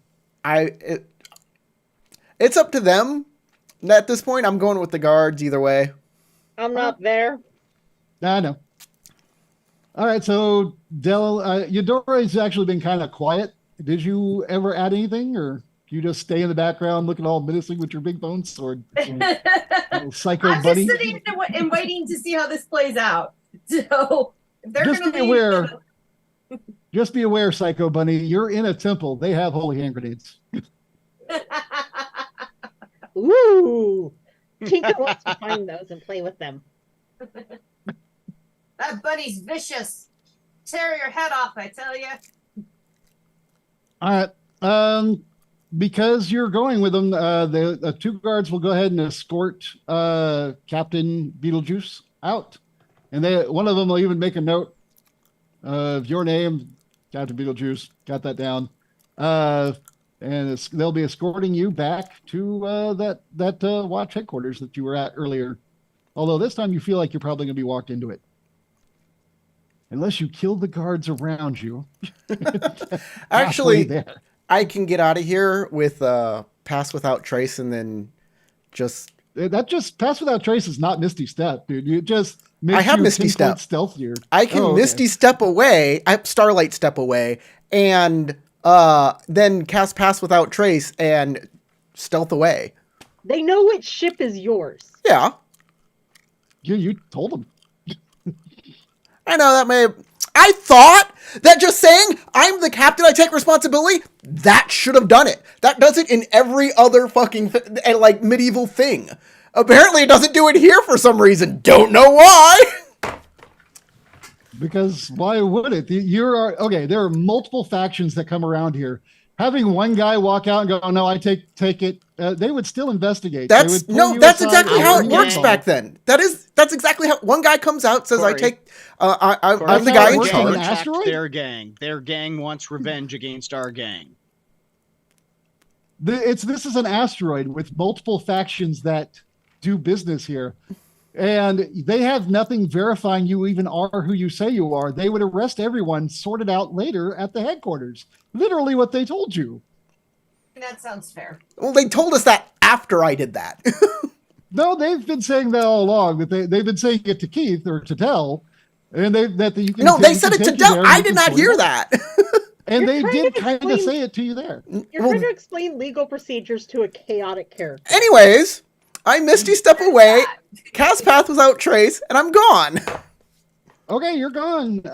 I guess you wait until the door opens so you can see where you're going. Oh, I don't do it. I do it on the street, like far away from these people. All right. You can look at the thing with me. So you know the temple you're at. I'm going to ping it. Do you see it's the one with the big yellow circle in the middle of the top? I see it. Yep. Okay, you're there. You're headed to here. You're just going to go straight down Temple Street to that big opening area, and then he tends to walk you down Lake Street to here. Where in there would you like to try and make your jump to get away to freedom? I don't understand anything. You said we were here, right, you're gonna and walk then we to this magically point went here. here. Yes, you're going to walk to this point here. Okay. And you're going to turn and go to this point here. Where on that path would you like to jump away and try to make your break for freedom? Here looks good. I can bloop over here and then stealth away through this area. All right. I know you'll get a plus 10 after you do. Is it a bonus action or an action to do? It's an action.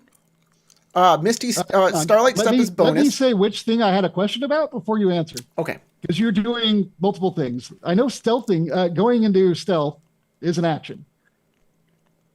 Going to, I want to know about your Starlight Step, I believe is a bonus action, and I am casting your other spell, Pass Without Trace. Is that an action or a bonus action? Here you go. Thank you. All right, so you have two actions that you want to do at the same time, kind of, and a bonus action. Because you're going to teleport away, but you'll only be 30 feet away, and you're hoping to immediately stealth. Then next action, you can Pass Without Trace. So I can Starlight Step 30 feet away. I can move 30 feet away. And then I can cast Pass Without Trace. They can shoot me with crossbows if they like, or they can run after me. By the way, I'm going to be trying to go around the corner, so they'll have to chase me if they want to shoot me with crossbows too. Then next turn, I'm going to move again around this corner to try and disappear with Pass Without Trace. Okay. So, trying to see how well this will work out for you. Go ahead. When you are standing right here, you have two guards with you, one on either side. Go ahead and you're going to teleport to this where you can see. So it's going to be right here. And then you will, I guess, book it and run while casting Pass Without Trace as an action. Mm-hmm. Right? Yeah. All right. So the real worry here is that they'll get one of these two guys will see you because you're moving in a line to a place that's in your own line of sight, which means they'll definitely be in the line of sight of at least one of them as they're flanking you. So there's a 50-50 he sees you. So I'm just going to say odd or even. And if he sees you, then he'll know which way to start running. If he doesn't see you, it's going to work without a hitch. Otherwise, there could be a hitch. Odd. That seem fair? Odd. Go. All right, cool. Boom. Oh, you lucky bastard, because that's the first time that I managed to roll odd. Good thing it was an important time. All right, you get to there, you cast, you book it, you cast Fast Without Trace. They're not sure which way to run. One of them will head down this way. The other one's going to run this way. And by the time this dude gets around the corner to look this way, you're going to have a stealth check and a +10. And most likely you'll just get away because that's Fast Without Trace +10. All right. Unless you have anything giving you a problem with your stealth. I don't think you have disadvantage or anything. So 31. 31 is fairly good. All right. He can't break that. I'm not even going to roll. And you're gone. All right. Meanwhile, back at the temple. All right. Dill and Eudora. I've got nothing more to agreed say to be to hauled away.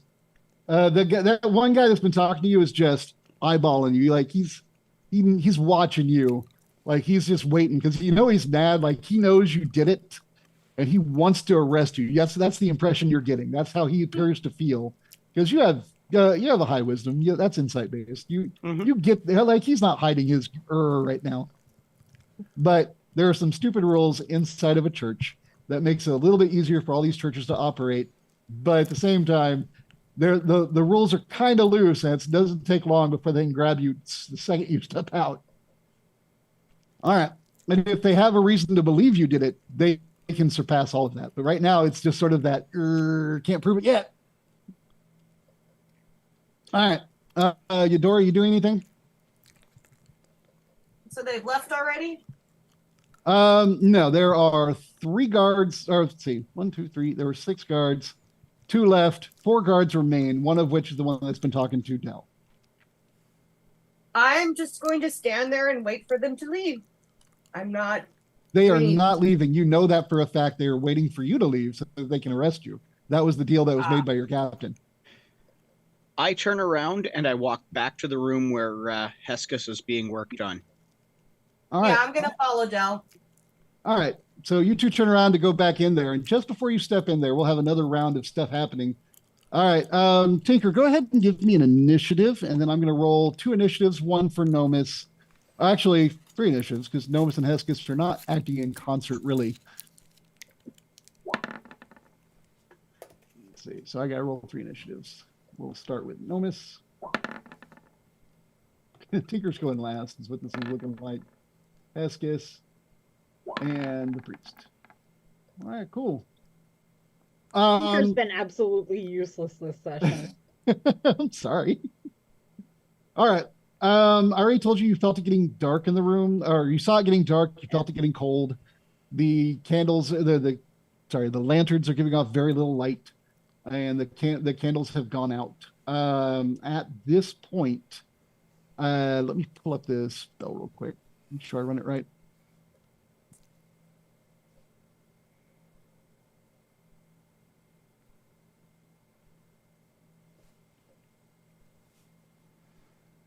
Come on, D&D Beyond, pull up the spell. There it is. All right, there is something moving in the darkness around you. It's dim light, so you can see these tendrils of dark energy that are erupting from the ground and the walls. And you need to make a strength saving throw, as will the autonomes. I apologize. Hang on. No. My cat slams cabinets when she's feeling neglected. All right. So what was I saying there? Everybody here is going to have to make a strength saving throw. And on a failed save, you will take 2d6 necrotic. and you will be unable to take reactions until your next turn. On a successful save, it's half damage, and your reactions are fine. So, all right. Unfortunately, 11 is a fail. All right. I guess it's. Wait. You're flying. That wouldn't really matter. Catherine, would you do something about this now?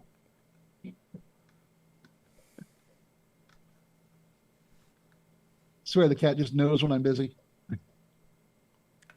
They do. All right, so flying is not really going to be enough to get out of it because of the way it works. It says all around the room. It doesn't really care.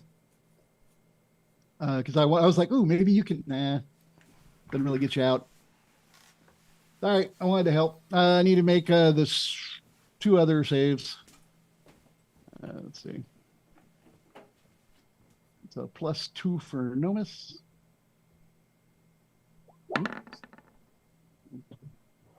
If you open the back door, she'll walk right out. Probably walk out there. She'll follow you. She'll get excited. Shake her treats. Sorry, we're having tech support Cat for cat wrangling operation. All right, so that's a fail. And then the priest. Yeah, we have the strongest people totally ready. We all get tossed about the room by dark tendrils. Good times. And that happened. And now it is, we are unable to take reactions, and we're all going to take 2d6 necrotic. I've seen enough hentai to know where this is going. Of course, that's where it's Ew. Oh, ignore the +2 on there. That was on there from something else. All right, so we each take 8 damage. Necrotic as our bodies start to rot. Darn evil necrotic energy. That is pretty much it. It is now. Oh, I guess the other two's turn. Let's see here. Check my turn order. All right. Let's see, Nomus and the priest. The priest will try. I guess he could try to. Well, it's insider. If he banishes it, he banishes her. I don't think he could do a half. I'm pretty sure that's not how banish works. I'm gonna double check banish. Or banishment.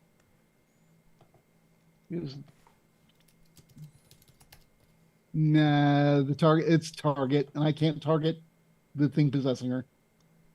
Dang it. Okay, so he doesn't really want to banish her, although that would solve the problem real quick. So he's going to attempt to restrain her, get loose from the tendrils and restrain her. So he will roll a d20 to grapple. No. All right. And then Nomus is going to also try and grapple. Oh, wait, no. Nomus is unconscious. Never mind. He'll make a death save. He only had 5 hit points.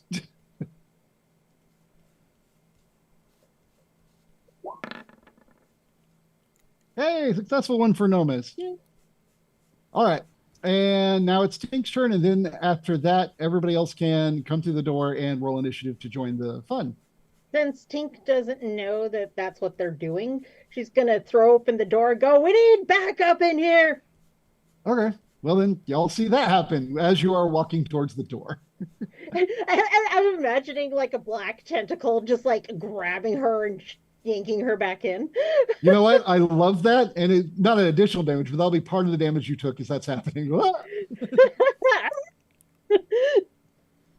So things are going bad. The guards will see that too.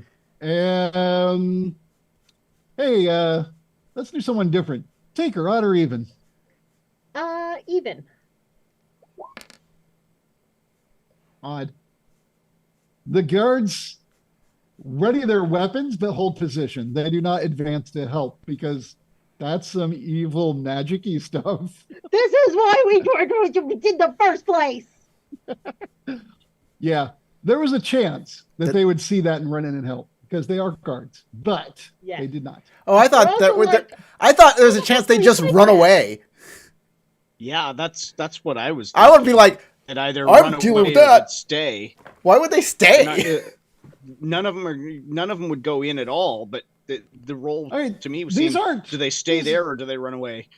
These are not guards from Nowhereville on a regular planet.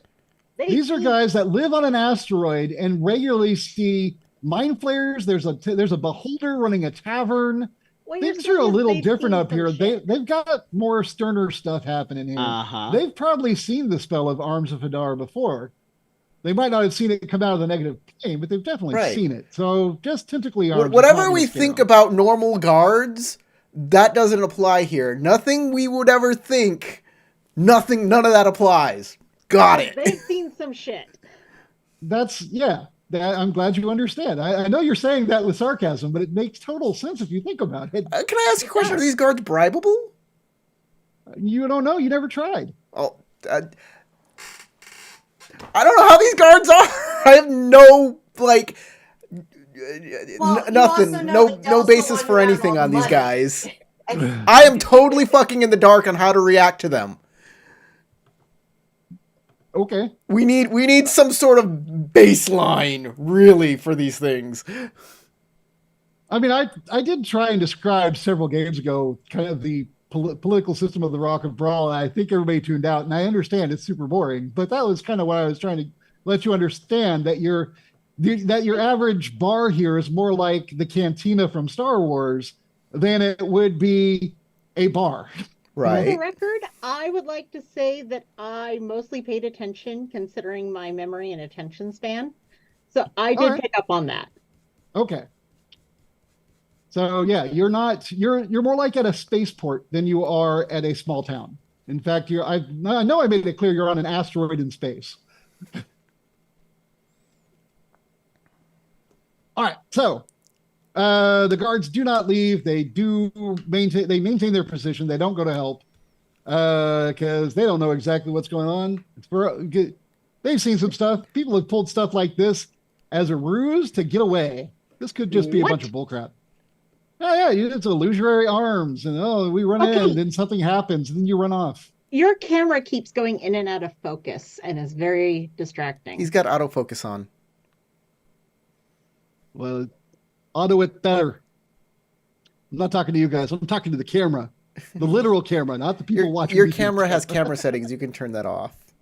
I'm sure it does. Sorry if it was distracting you. I don't want to sit and play with my camera all day while we're I know, but man, dude, you gotta know how to use your technology, man. Okay, let me rephrase that. I'm aware that it does, and I don't want to stop and do that during game. I was just trying to move along. All right, so anyway, He's really The guards getting don't- into the guards mode with the move along. move along. nothing to see here. Literally. The guards don't go help, but if y'all roll initiative, you can join the fight. Do we all roll initiative? Not Corey. Dell and Eudora need to roll initiative. Tinker is already in it. Oh, Dell's sure. going first, most Now I roll above. likely. You Of see course, Tinker and because you it's not just leap helpful into now. action. I'm so touched. And Eudora leaps into action, well, at least faster than Tinker. All right, and let me double check here. I think, yeah, nobody else actually did that well in initiative either. Didn't I have a? Hang on. Oh, I have to go further up. There they are. Yeah, okay. Dell, what you doing? Okay, so I get through the door and see what's going on. Yes. Yes. Well, sort of. I mean, it's dark in there, but you can see dim light. And screaming. I mean, I have low light vision. I'm an elf. That's what I meant by you can see dim lights. For you, it's not really dim. So But you are aware that the light is out. It's not like you are confused by this. no. And I see that the shadow thing is coming out of Heskis, or what's going on? What am I seeing here? Yeah, the tentacles are actually coming out of the wall and the floor.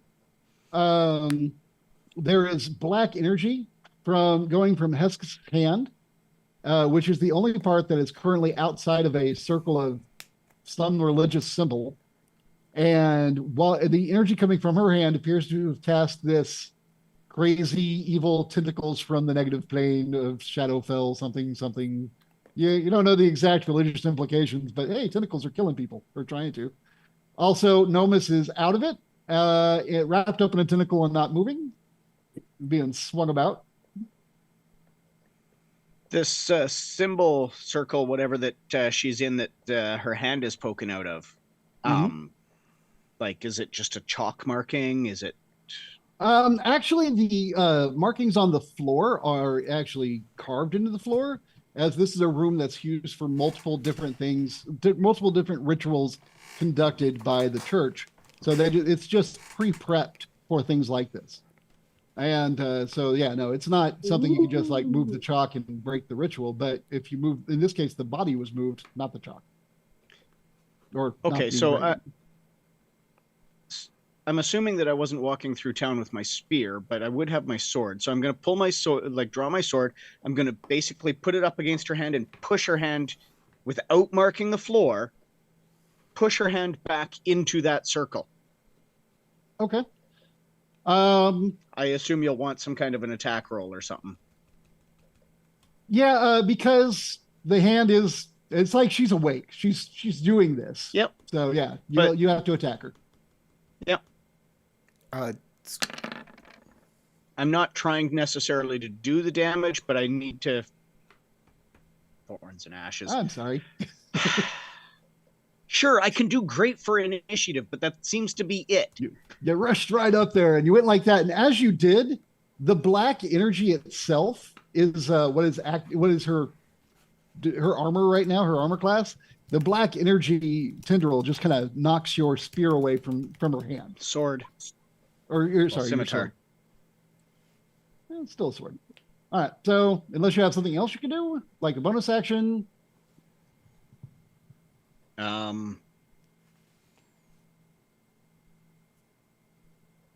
No. We'll leave it at that. All right. Then Eudora is next. You can move also. Do you want to move into the room? Well, I had to do that. Well, yeah, you did. You moved into the room. Eudora, you also have dark vision, don't you? No. Well, you can have dark vision, but you'll have to put on an item. What item? The plague doctor mask. Oh, right. Yes. Okay, then I will do that. Do I need is that going to take an action? It does take your action, but you still have your bonus action in movement. But you will not be hindered by darkness. That's all I'm going to do for right now. I don't have a bonus action. Okay. Because I don't actually know what's going on until I put the goggles on. So. All right. Yeah. You put it on, and you can now see into the room. You see that there is dark energy, but you can still see through it because you have low light vision essentially with the mask on. That is normally there should be the ability to see because the torches or the lanterns are still lit, but it's almost like there's dark energy around them, making it dimmer. And also there are these like shadow arms grabbing people and flinging them about. And do you move into the room? You still have your movement and bonus action if you want to use them.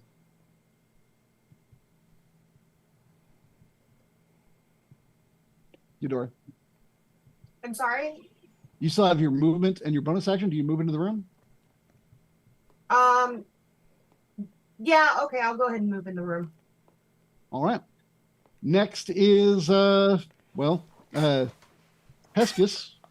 Put her in quotes because it's not really her, but it's kind of her. Let's see. I think she can just maintain Arms of Hadar. I think that's concentration. Let me double check. Arms of Hagar. Man, it's loading slow. Come on.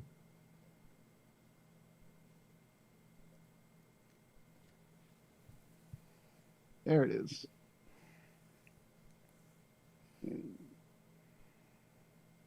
Cast time is 1 action. Oh, it doesn't stick around? I thought it stuck around. Duration is instantaneous. It only happens for a moment. Aw. I was looking forward to continuing that. Well, I guess I have to cast again. That's fine. I do that. Because it's fun and it hits everyone. So everybody make a strength save that is in the room, which is everybody except for Corey, Beetlejuice.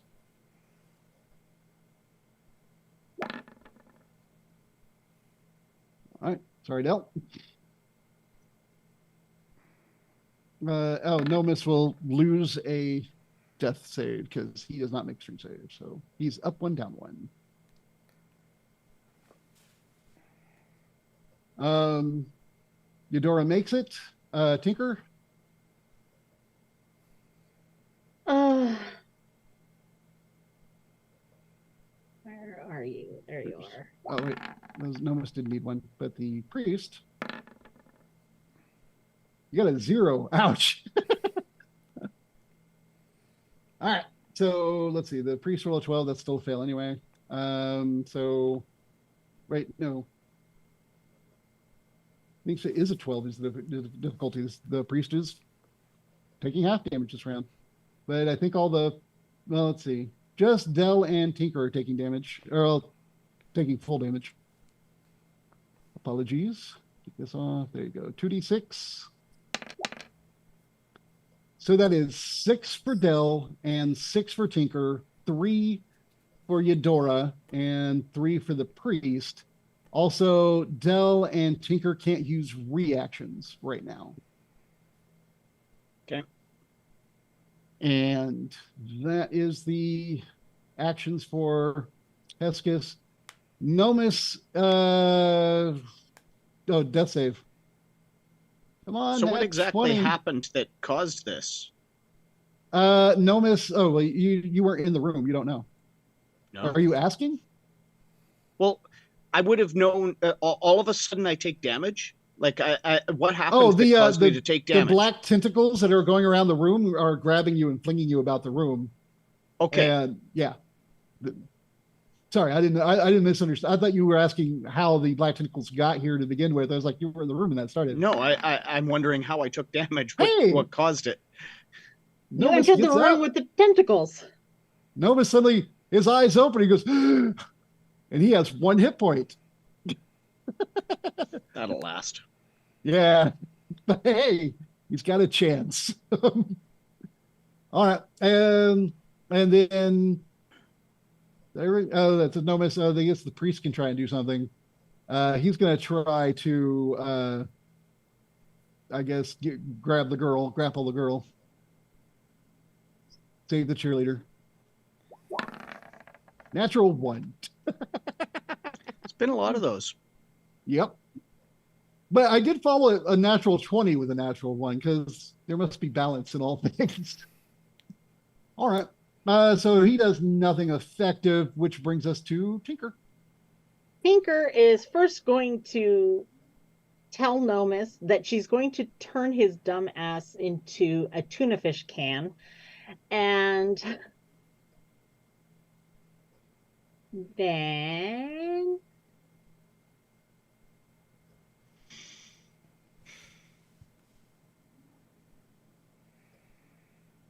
she casts polymorph into a tuna fish can. She casts branding smite on herself. Ooh, what's that do? Allows me to do radiant damage. Oh, nice. I like it. It's a good idea. So Very it's a cool. bonus action. Do I still get to attack? Yes, you do. Okay.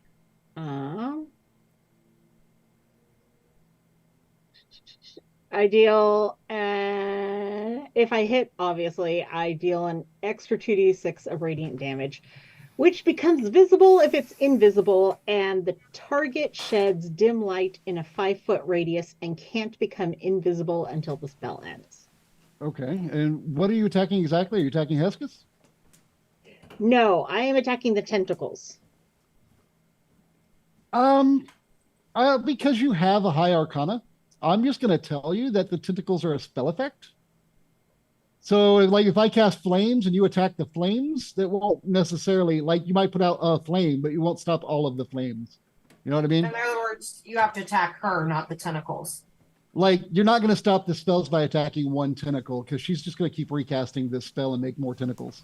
Okay, so basically, I'm giving you that, yes, as our resident mage, the Yeah. one with the most arcane knowledge. I'm just going to say that that you is probably know that. sadly just that is a very, very sad statement. So yeah, Dell would be second.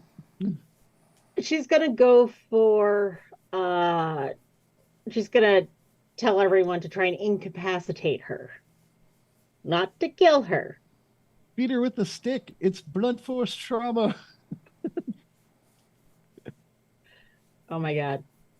Waterboard her with holy water.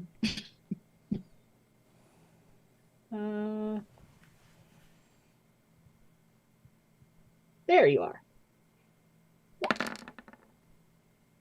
Oh yeah, whack her with a monkey wrench. All right. Try to incapacitate her. Whack.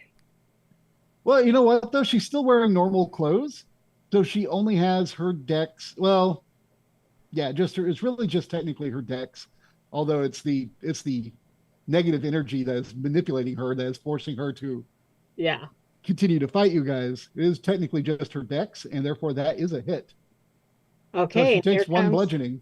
Here comes the radiant. Oh yeah, let's do that part. 7. Okay, so she takes 8. I believe she was actually in decent health before this, because last game, she most of what she took was healing, not attacks, which was screwing with the negative energy and her allowing her mind to take over, but it wasn't actually affecting her hit points negatively. And if anything, it was affecting them positively. So she is still awake at 8 with 8 hit points knocked off. But she did get hit. Well done. And that after Tinker is the top of the round, which is, of course, our super fast heroic druid. Okay, well, let's light this girl up. Guiding bolt. Okay. And this is all radiant, baby. Too bad it didn't Oh, actually radiant hit. baby. Yeah, I was like, that's an 8 to hit, right? It's unfortunately not going to hit. It just like kind of off of the area next to her. Yeah. Unfortunate. Move it. Or do you have any other? Expected. Do you have anything else you can do? Bonus action, movement. No, we'll call it that. Do a little dance. All right. Then next is Eudora, and then Hesketh again. So she's not tied up anymore or restrained at all. She is inside the circle. She doesn't seem to be moving as much. She's more just wiggling, but her hand is freely acting and casting spells. It's like the circle has like a weird hold on her, although it doesn't really. You're not really sure what the extent of that hold is. Can I use my bonus action actually to just kind of kick her hand into the circle? Because really, that's what I need to do. Get her entirely. I'll go ahead and I'll allow it. You're not really going for damage. I'll allow it. Although I think that's normally like a monk thing, but we don't have any monks, so I don't think anyone's going to feel slighted that you use the thing. So go for it. Bonus action kick, but no reactions it's gonna, for you. Scheiße. What do I need to? There's no basic attack here. Well, it's strength based to kick. So it's going to be a strength roll plus your proficiency of 3. All right, add 3 to this. All right, it's 9. Oh, also plus your strength. You know, I guess that's. I did it as a strength roll, so yeah, okay. All right, yeah. Sadly, yeah, you kick at her hand, and the black energy in her hand moves her hand slightly aside as you try to kick, and you feel her hand like catch your boot and then let go, just like it's just no. Yeah. Get knocked aside. All right, and then we will move on to Eudora. Unless you want to move, it's the other thing you can do. No. All right, Eudora. I'm gonna basically do the same thing. Just try to shove her back inside the circle. Okay. Basically, it's a grapple check unless you're trying to do it some other way.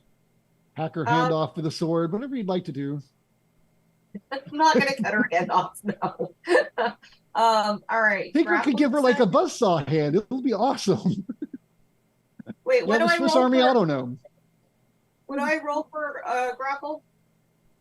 It is athletics, and if you don't have athletics, it's straight strength. Do you have athletics? Which even if you don't have athletics, you can still click it and it'll do a straight strength. So, all right.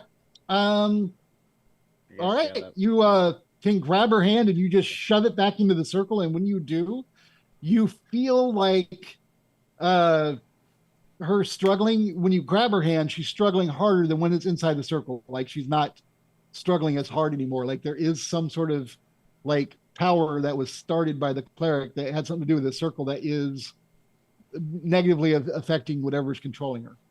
So do I have her grappled right now? Yes, your Okay. hand is inside the circle, but yes. I have to wait for my next action to do anything else to her, though, right? Unless you have a bonus action, or or if you'd like to move. But if you're going to move, you probably want to let go of her hand. Unless you want to just drag her around the room, which could be fun. I'm trying to contain her in that circle, so I'm going to stay right there. Sounds good to me. All right. I think up next is her, then the priest. Well, I guess Noma's too. He's awake. She's inside the circle completely, and she's grappled. She is at disadvantage, but we'll try and break grapple. And the disadvantage is not because of you. So that's +2. I roll it twice. That's a good roll, but disadvantage. I still did it, even at disadvantage. She bites you, and she pulls her hand free and is reaching back outside the circle, but her action was to break the grapple, and therefore she is not casting. But you see the dark energy welling back up at the end of her hand as it gets back outside the circle, and you know it's coming, but it's no longer her turn. Nomus and the cleric. I think Nomus is going to try. Like he wants to protect her, but he definitely sees this black energy, and it knocked him out. And he woke up, and she's still doing this. He's going to try and push her hand back in, but he's going to try and talk her into putting her hand back in, tell her to take control. He's going to try and persuade her, and for the same reason she would be at disadvantage. Actually, for a different reason, because she loves him, she might listen. So I'll give him advantage to persuade her. So 16 or 8. I'll take the 16. And she will. You see her like struggle, and the hand pulls back into the circle. And at which point the priest or the cleric will kind of leap up and like get back to casting and start recasting his spell. And that ends the combat pretty much, unless Tinker would like to do something before I call the end of the combat, like kick the priest over to watch what happens next. That would be silly. All right, so he did lose a spell slot for all that, but at this point it is working. So he is casting again, and everything is back to normal, and Nomus now fully understands and will not try and break it up this time. So Nomus caused the problem, but he ultimately fixed it after being slightly killed for a moment. Tin can, bitch. Yeah, I'm not healing him after that one. That's fair. He's got his 1 hit point. All right, Corey. You're taking downtown. You're taking like, let's take this boy downtown. They put in the back of the car. No, you're walked back down to the headquarters. Basically, they write your name down. They get your name. They'll ask you your ship where it's dark. Oh, that's right. I don't. Totally forgot. I'm like, what the fuck is happening right now? I apologize. I have a lot of plates spinning here. I forgot. I wasn't trying to screw you. I promise. Right. Don't trust the DM. Okay, Corey, you got away. What are you gonna do right now? I don't know. I need hints. Okay. You're you know that they know your name and that you told them the name of your ship and your crew, being the Melina, not their individual names. So they have a good starting point to look for you. Beyond that, you don't know how fast they act. You do think that leaving would be good, but if you leave on your ship right now, you might get away. But if you manage to even get in your ship and one man it away, which is hard for one person to fly an entire ship, beyond that, you would need. You have spell slots, right? No, you don't. I have what? Oh yeah, Yeah, you he do. does. You have some spell slots. You can fly the Spelljamming helm. You could, in theory, get your ship launched and gone, but you would be abandoning your party, and you'd run out of power pretty quick because you're the one guy who has to take the helm off and go and steer things and do stuff. And then go put the helm back on. Yes. And abandoning everybody else is not an option. I'm trying to do. So I'm a heroic character. Do heroic things. Keep telling yourself that. What have I tries, done he that's not definitely heroic? tries. He's very trying. Yes, he tries very hard to be heroic. I'm not arguing one way or the other. I'm not even talking about that. I'm simply just you asked for hints, so I'm just kind of giving you a better I'm understanding. Hopefully, fucking of the situation. done. Are you guys just breaking my balls, or are you really serious in what you just said? We're just busting your balls. Yeah, good. Because I'm not having it right now, guys. I'm not. You're just so easy. It's like there's a big red button. I will say that your character's been to the Rock of Brawl before, knows a little bit about it. You've probably heard of an area called Gifttown, which not lower, I guess south from there would be the Lesser Market, and the not Lower Ward, what's it called? Low City, that's what it's called. I had to actually flick over to the notes. Therefore, knowing that area, you know that a lot of people go and like hang out there when they're trying to lay low. There's less guards there, and it seems like the guards there, since you asked about bribing, I will tell you that in the higher districts, you'll need more money. The nicer districts, you need more money to bribe a guard. In the poor districts or the seedy side of town, you need less money to bribe a guard. Everybody's bribable if you know the price, logically. Right. So that might be where you want to go next. Right. I'll head on down to Low City and see. You know what? Let's see if I can peek into the Happy Beholder and see if my contact has arrived, and if I can get there first, get my contact and get the hell out of there. Give him a message and get him out and get out of there before I lose myself in Lowtown. By contact, are you talking about Johnny or something else? Johnny Lodestar. Okay. All right. I just want to make sure that you weren't like, no, that thing from my background, I told you. And I'd be like, No. Yeah, I remember. Well, I try to look it up real quick. No, that was me. Don't worry. I'm not perfect. I admit it. I make mistakes. But, I try. I try to do good. You are very trying. See, there you go, Corey. It's all equal, as all things should be. All right, so you want to try and break for the Happy Beholder. That is not in Low City. That's actually just real close to the docks, not far from where you're docked. It's south of Low City, so yeah, you can do that. Okay. You head for the Happy Beholder. Start making kind of dodging your way through the streets. There is occasional guards, but you're currently at a +10 to your stealth. So as long as you're not doing anything to attract attention for yourself, I don't really see a reason to make you do any rerolls, because I don't really feel like you're going to try and do something dumb, like pick a guard's pocket as you run by or something, or pick anyone's pocket. Don't give him any challenges. So yeah, if you're not doing anything special, I don't see a reason to make you reroll. So yeah, you can make it to the Happy Beholder. When you get in there, you will feel, as I don't remember if it's concentration or not, but either way, you're going to feel the effect wear off. As the as the eye kind of turns towards the front door as you enter. Okay. You suddenly feel like everybody can see you again. Sure. Is Johnny here waiting for us? Yeah, actually, as you think that, you hear the voice of the beholder in your head, happy. Oh, he is in the corner waiting for you. What drinks will you have?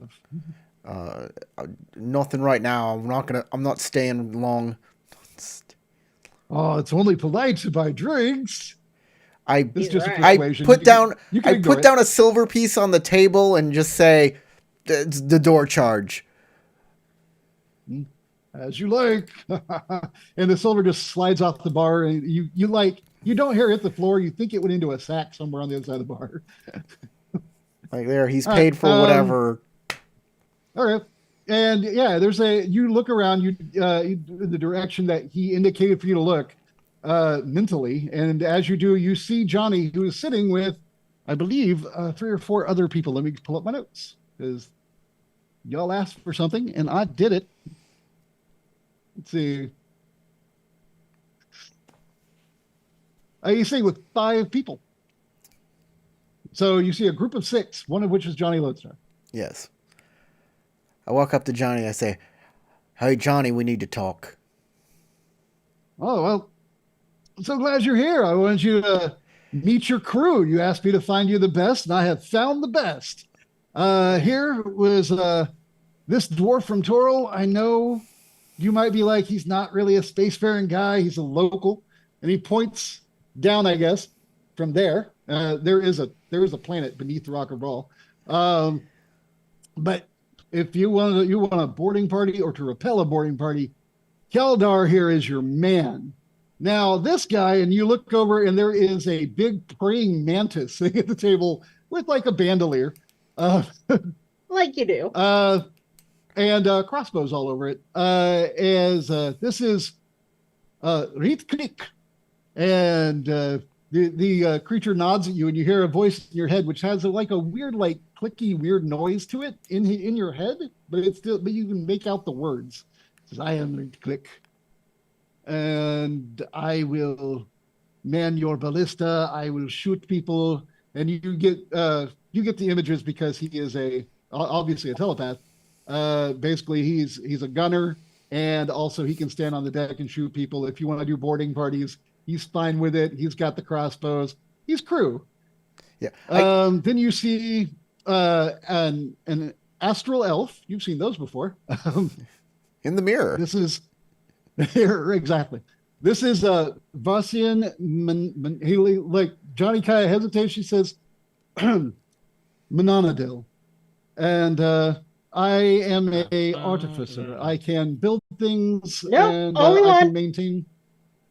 There could be only one. She's cut her head right off, suck the power in. You'll immediately notice, though, she is talking, gesticulating, that her right hand is completely artificial, like it's a robo hand. And also, one of her eyes moves unnaturally. It just takes you a moment to realize that that's not a real eye. That is a glass eye that does move in her head, kind of like a real eye, but not quite right. And then this last person here, sorry, what was your name again? Oh, my name is Brilldog, and I'm just a happy hired hand merc type. I just happy to get off this place. I want to get off the rock. I want to work with a good crew, and you want a fighter? I'm your guy. I can fight anybody, and I also am a sailor. I can do the rigging and whatever else you need done. And if you absolutely need it, I'll swab the decks. I'm looking to get off the rock, but if I'm swabbing decks, I'm just saying I'm going to put a little bit less into the fights. I would prefer a better job. Johnny, come here. Yeah. Hey, everybody, just hang tight here. I'm going to talk to my friend and negotiate you the best possible paychecks. Don't you worry. Johnny's got you guys. I know this fella. This bloke is good. Johnny steps away with you. Fucker. Johnny, we got a problem. You did great, though, with this crew. I love the crew. Primo crew. We got into a little spat with the gods. Oh, Whoa, what'd you do? Well, we had a one of our crew was possessed, and we had to get them to a temple, and then the gods stopped us and thought we were kidnapping somebody, so we just kind of bowled right through them, and one of them got really injured. And now they want to take us all in while our mate is getting exercised, and we all need to be there. They're doing that right now. They're guards right outside, waiting to arrest them as soon as they come out of the temple. How much money can you spare on this to fix it? I pull out my 500 GP gem, and I'm like, fix it. Deal. Fix And he my just fuck takes up. it from you, puts it away. It's gone forever. Yeah, come on, come talk to your crew. I'll be right back. I have to go apparently make some new arrangements. You can have a beer with these guys, get to know them. I'm just gonna say, if you have any other cash on you and you buy them around, they'll like you more. But hey, you do you. You're the captain. Right. Thanks, Johnny. I give him a big hug. I'm like, thank you so much, Johnny. Picks his pocket, gets his gem back. Yeah, That I would be wish. hilarious. I do not have sleight of hand worth of shit. I'm very good at stealth, just not sleight of hand, guys. All right. I'll go have a beer with the crew and make them happy with them. All right. So we cut back to you guys in the ritual. The ritual will finish off without a hitch. You will see as the ritual winds up, Nomis will begin to lay still, and not like dead still, just like she's finally relaxing after having been tensed for a while, like she was fighting something. Now you see the energy kind of leave, and literally there is like this ball of black energy coming up from her body, and like fighting not to exit her, but it finally does. And when it does, she kind of collapses against the hard floor and just falls asleep, like passes out. And the energy is compressed. And as the cleric finishes the spell, there's a burst of light that comes from his hands and surrounds the energy and crushes it inward, and it vanishes. All of the shadow is gone, and all the lights come back up. And I'm gonna, just for a little added flair, say the candles relight themselves with the burst of good solar energy. The radiant energy will light candles for you. Well, they stopped being suppressed by the shadow. Right. Well, I said that they were actually extinguished because they were smoke, but the lamps were still lit. They were suppressed. Now they are not suppressed, and it's almost like if somebody took a magnifying glass and went like this and to put a little direct beam of light on a string, the candles all relight. Just beams of light. Boom. All is better. Paylor is here. And for everyone in the room, you feel the radiant energy of Paylor, and you may take 1 hit point back. As in heal 1 hit point if you have any locked off of you, which I think everyone does. Excellent. Definitely.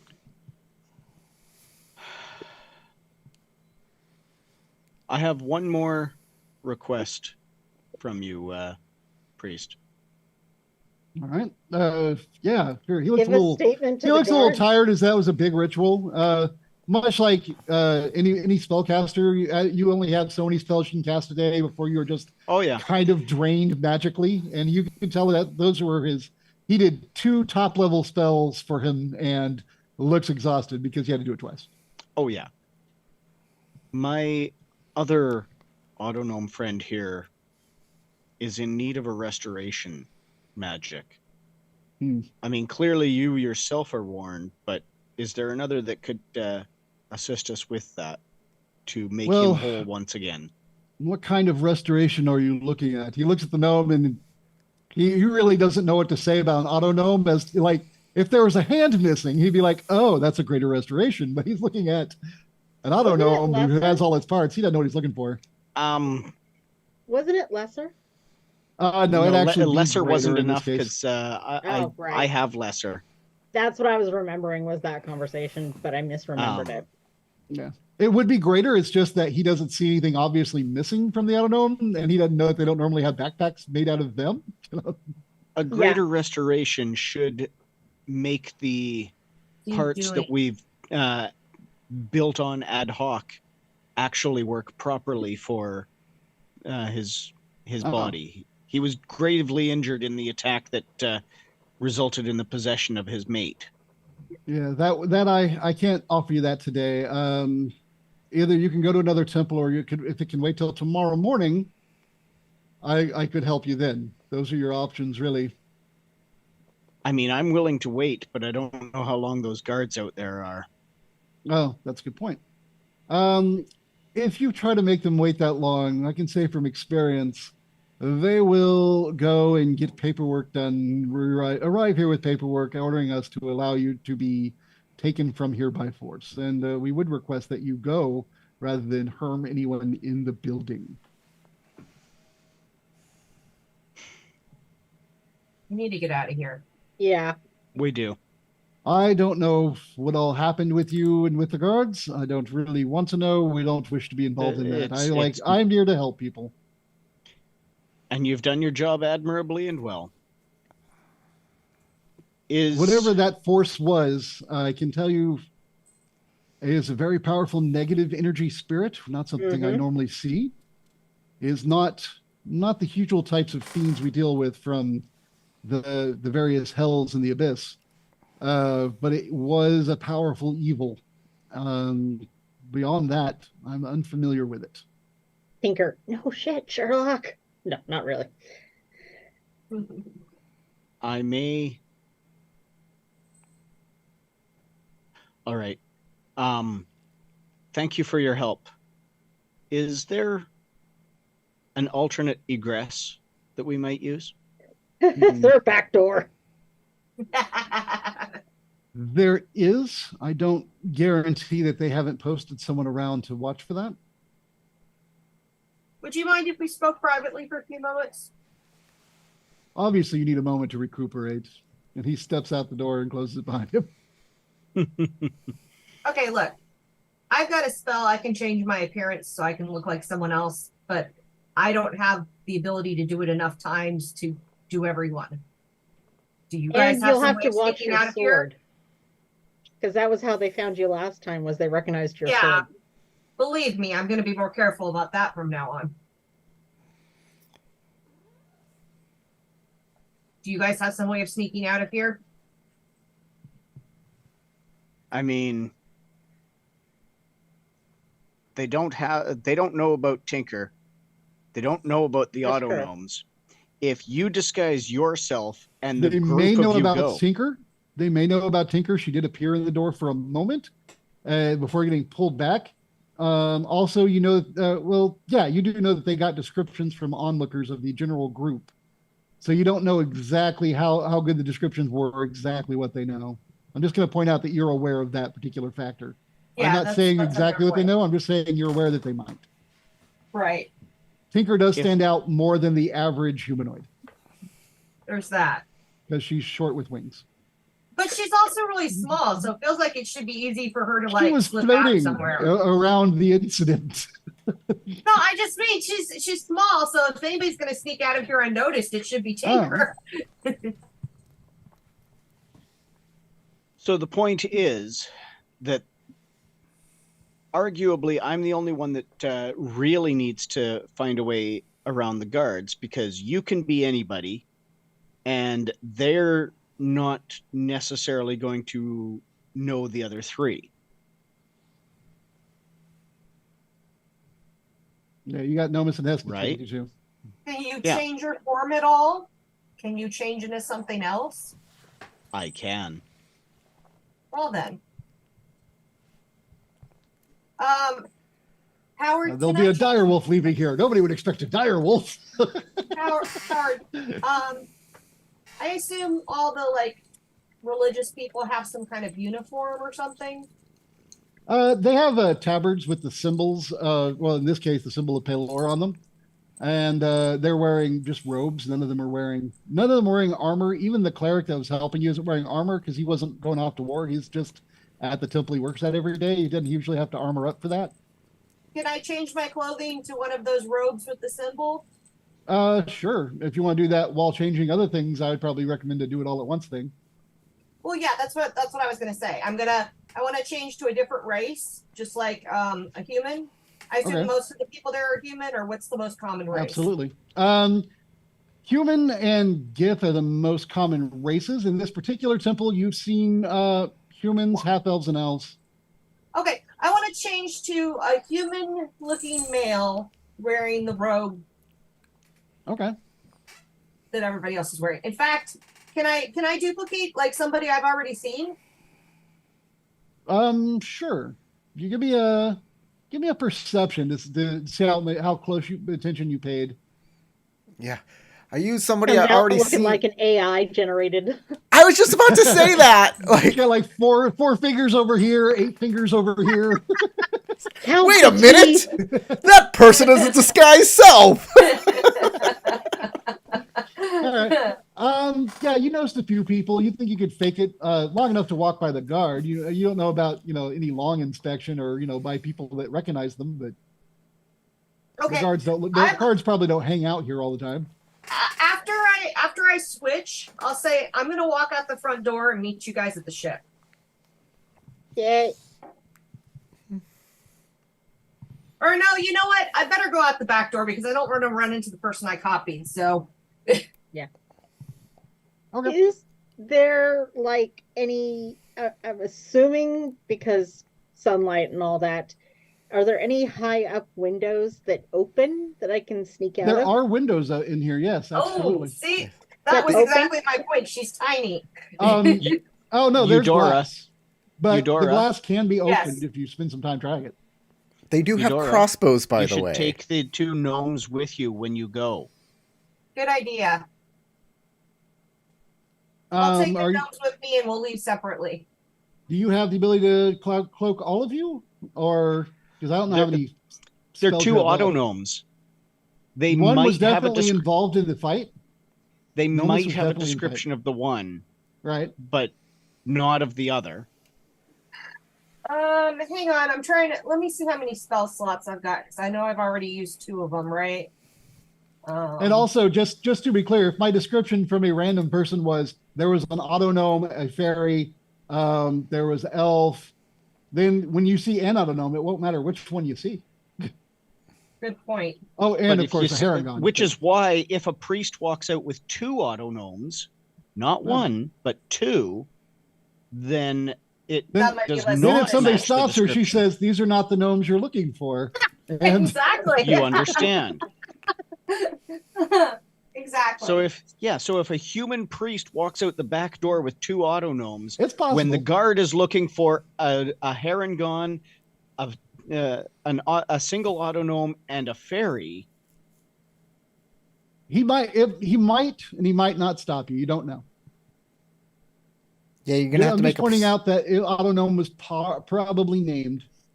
You probably have to make a persuasion, some sort of roll, persuasion, something.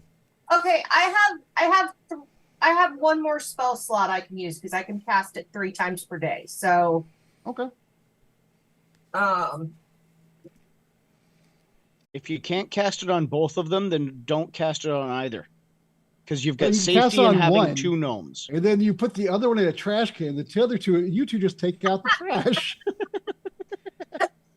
You have safety in the being 2 auto gnomes when the description is for 1. So if you disguise one of them, then you actually make it harder for yourself. Just disguise both of you as guards and take the one last auto gnome between you two and say, we're taking this one back to the base or whatever. yeah, then I have to worry that they might recognize that we're not guards they know. That's why I felt like the priest was safer. Jerry, why do you Alright. have 9 fingers on one hand? I am going to, I guess, walk out with the 2 auto gnomes as is. Okay. And you said you're going out the back. All right. Tinker, you're going to try and go out the window. I'm going to give it to you because you know how simple machines work. And it's just a little hand crank to go. And I've been poking Hey, around the Tinker. temple for a while. Hey, Tinker, are you strong enough to carry a mouse with you? Yeah. I'll be honest. Nice. Brilliant. You should have been like, counter demand though. Today you get to ride me. Tomorrow I want to mount.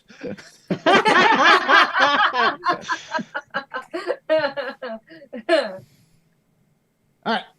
So that's how everybody's getting out. Tinker Sarah. rides in on her mouse.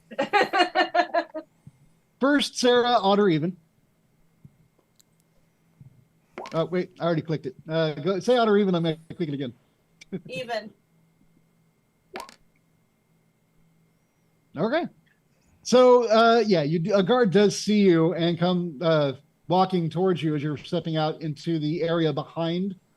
Hang on. Let me pull the map over to where I can see it because I was looking at Low City for a bit.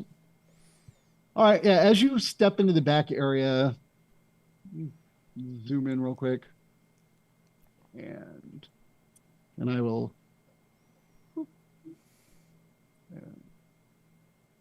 Hey, there it goes. All right, as you step into the back area, which is this area here between the Sun Temple or the Temple of Palor and whatever this big building with the purple grooves is, I don't know. As you step into that area, there is a guard just kind of looking around, and he sees y'all, and he walks up and he's eyeing the gnomes and you, but you're a cleric of Palor, apparently, or at least an acolyte of Palor, and you've just stepped out of the Temple of Palor. And he says, have you seen, and he gives you a description of your captain. No, nobody like that. I'm on maintenance duty with these guys. All right, now you make a deception check.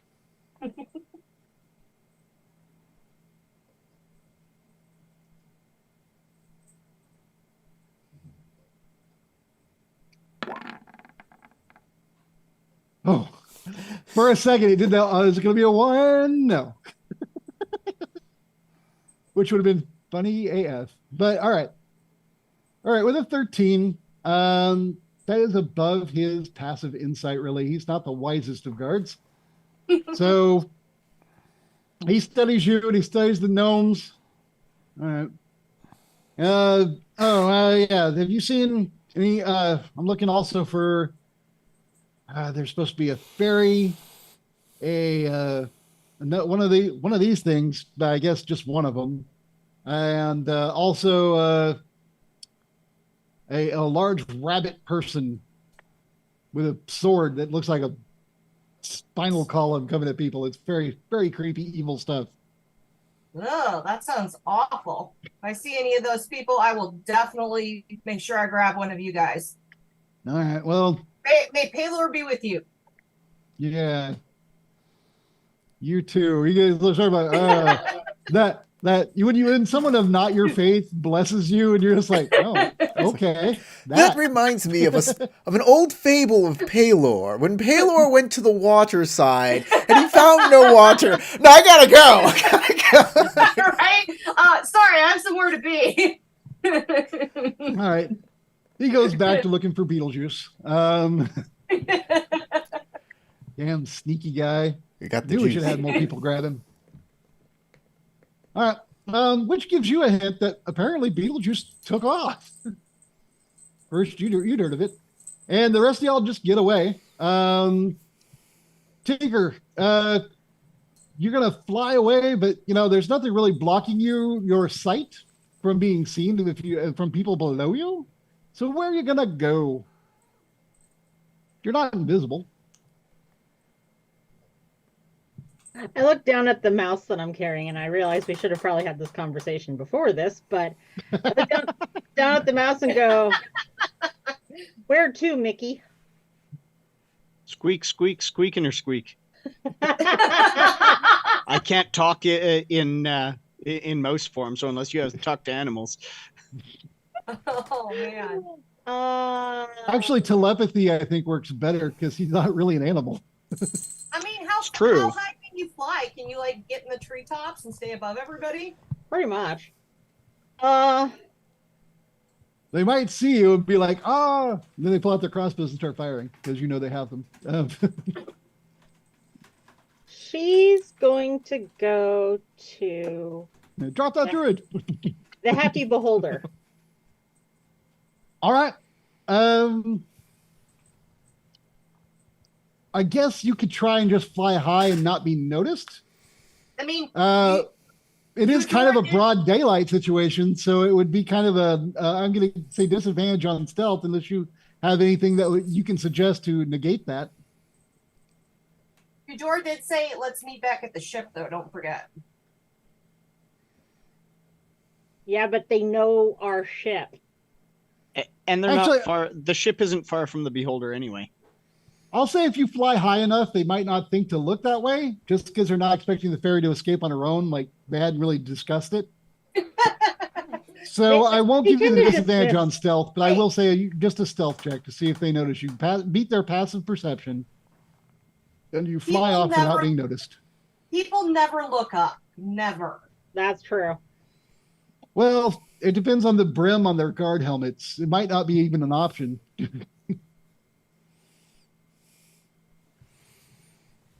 That's why people never find things above their eye level, because nobody looks up. Everybody just looks at, like, eye line.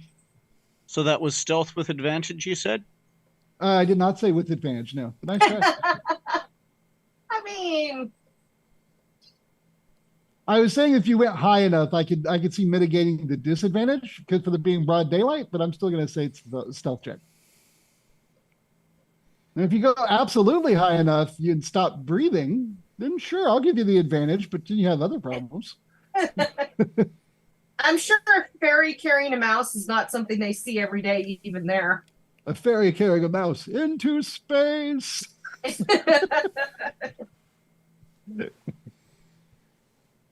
And he's like, man, I should have been a flying squirrel. So stealth?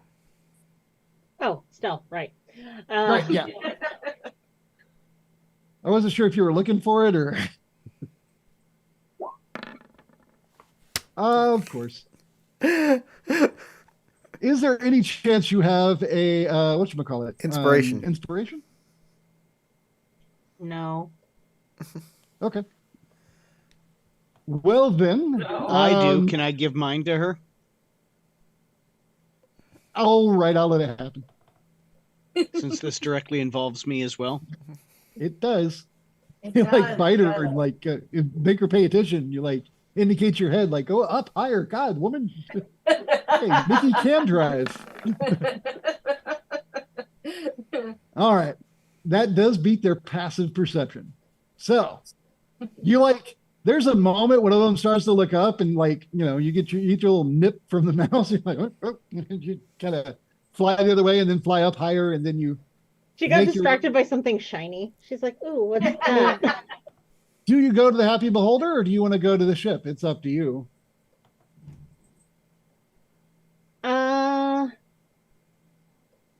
She's going to. If you'd like to ask your friend for help, he can always one nip for yes, two nips for no. Or he could squeak instead of nipping me. Where's the fun in that? Maybe you taste like a fine cheese. I don't know Can what I berries see taste the like. ship from up high? Can I see like both the beholder and the ship? I mean, technically, you can see the port. Whether or not you can make out your ship, I mean, like I think that you're. Oh, isn't? Did we say the whole thing was 2 miles wide? Yeah, Yeah, we're pretty maybe a So- mile, not even from Well, the. you're the the- far end. You're at the far end of the asteroid from where you started. Well, when I so- looked at the whole thing, no, I'm not really. well, Okay. the ship is here. Oh, I guess yeah. When I zoom out, yeah. There's No, a the ship whole, is like- over here. Is it? Oh, that's right. It's Yeah. by the Happy Beholder. That's okay. But yeah, it was pretty you're close. Because she's Yeah. basically okay. going to be yeah, like, you're here, that area. she's basically going to be like, okay, So yeah, you're only looking maybe a half to 3/4 mile, maybe a kilometer. One of those funky, measurements that I don't know offhand of what so exactly what basically it's like. when she gets closer to the ship, she's going to keep the Happy Beholder as what she's assuming, because she's assuming there's going to be guards at the ship. Does she see them at the ship? All right. I'm trying to decide. how long it's been. I mean, because there was an hour-long ritual that kind of got restarted. So by this time, it's been an hour. And then you have the flight across there. That only takes, it won't take that long. Yeah. But yeah, by this time, other guards have been alerted to the fact that Beetlejuice ran away. So, and they did know where to start looking. So there would be guards walking the docks. As you get closer, you can probably see a dock worker pointing to a guard, and then some of the guards start walking towards your docked ship. Okay. In that case, I look down at Mickey and say, what do you think? 1 squeak for going to the ship, or 2 squeaks for the happy beholder? Squeak, squeak. That's what I thought. All right. So you're going to flutter your way down to the happy beholder. You will arrive. You will see as I described them earlier, you can go back and listen to that and find those descriptions again.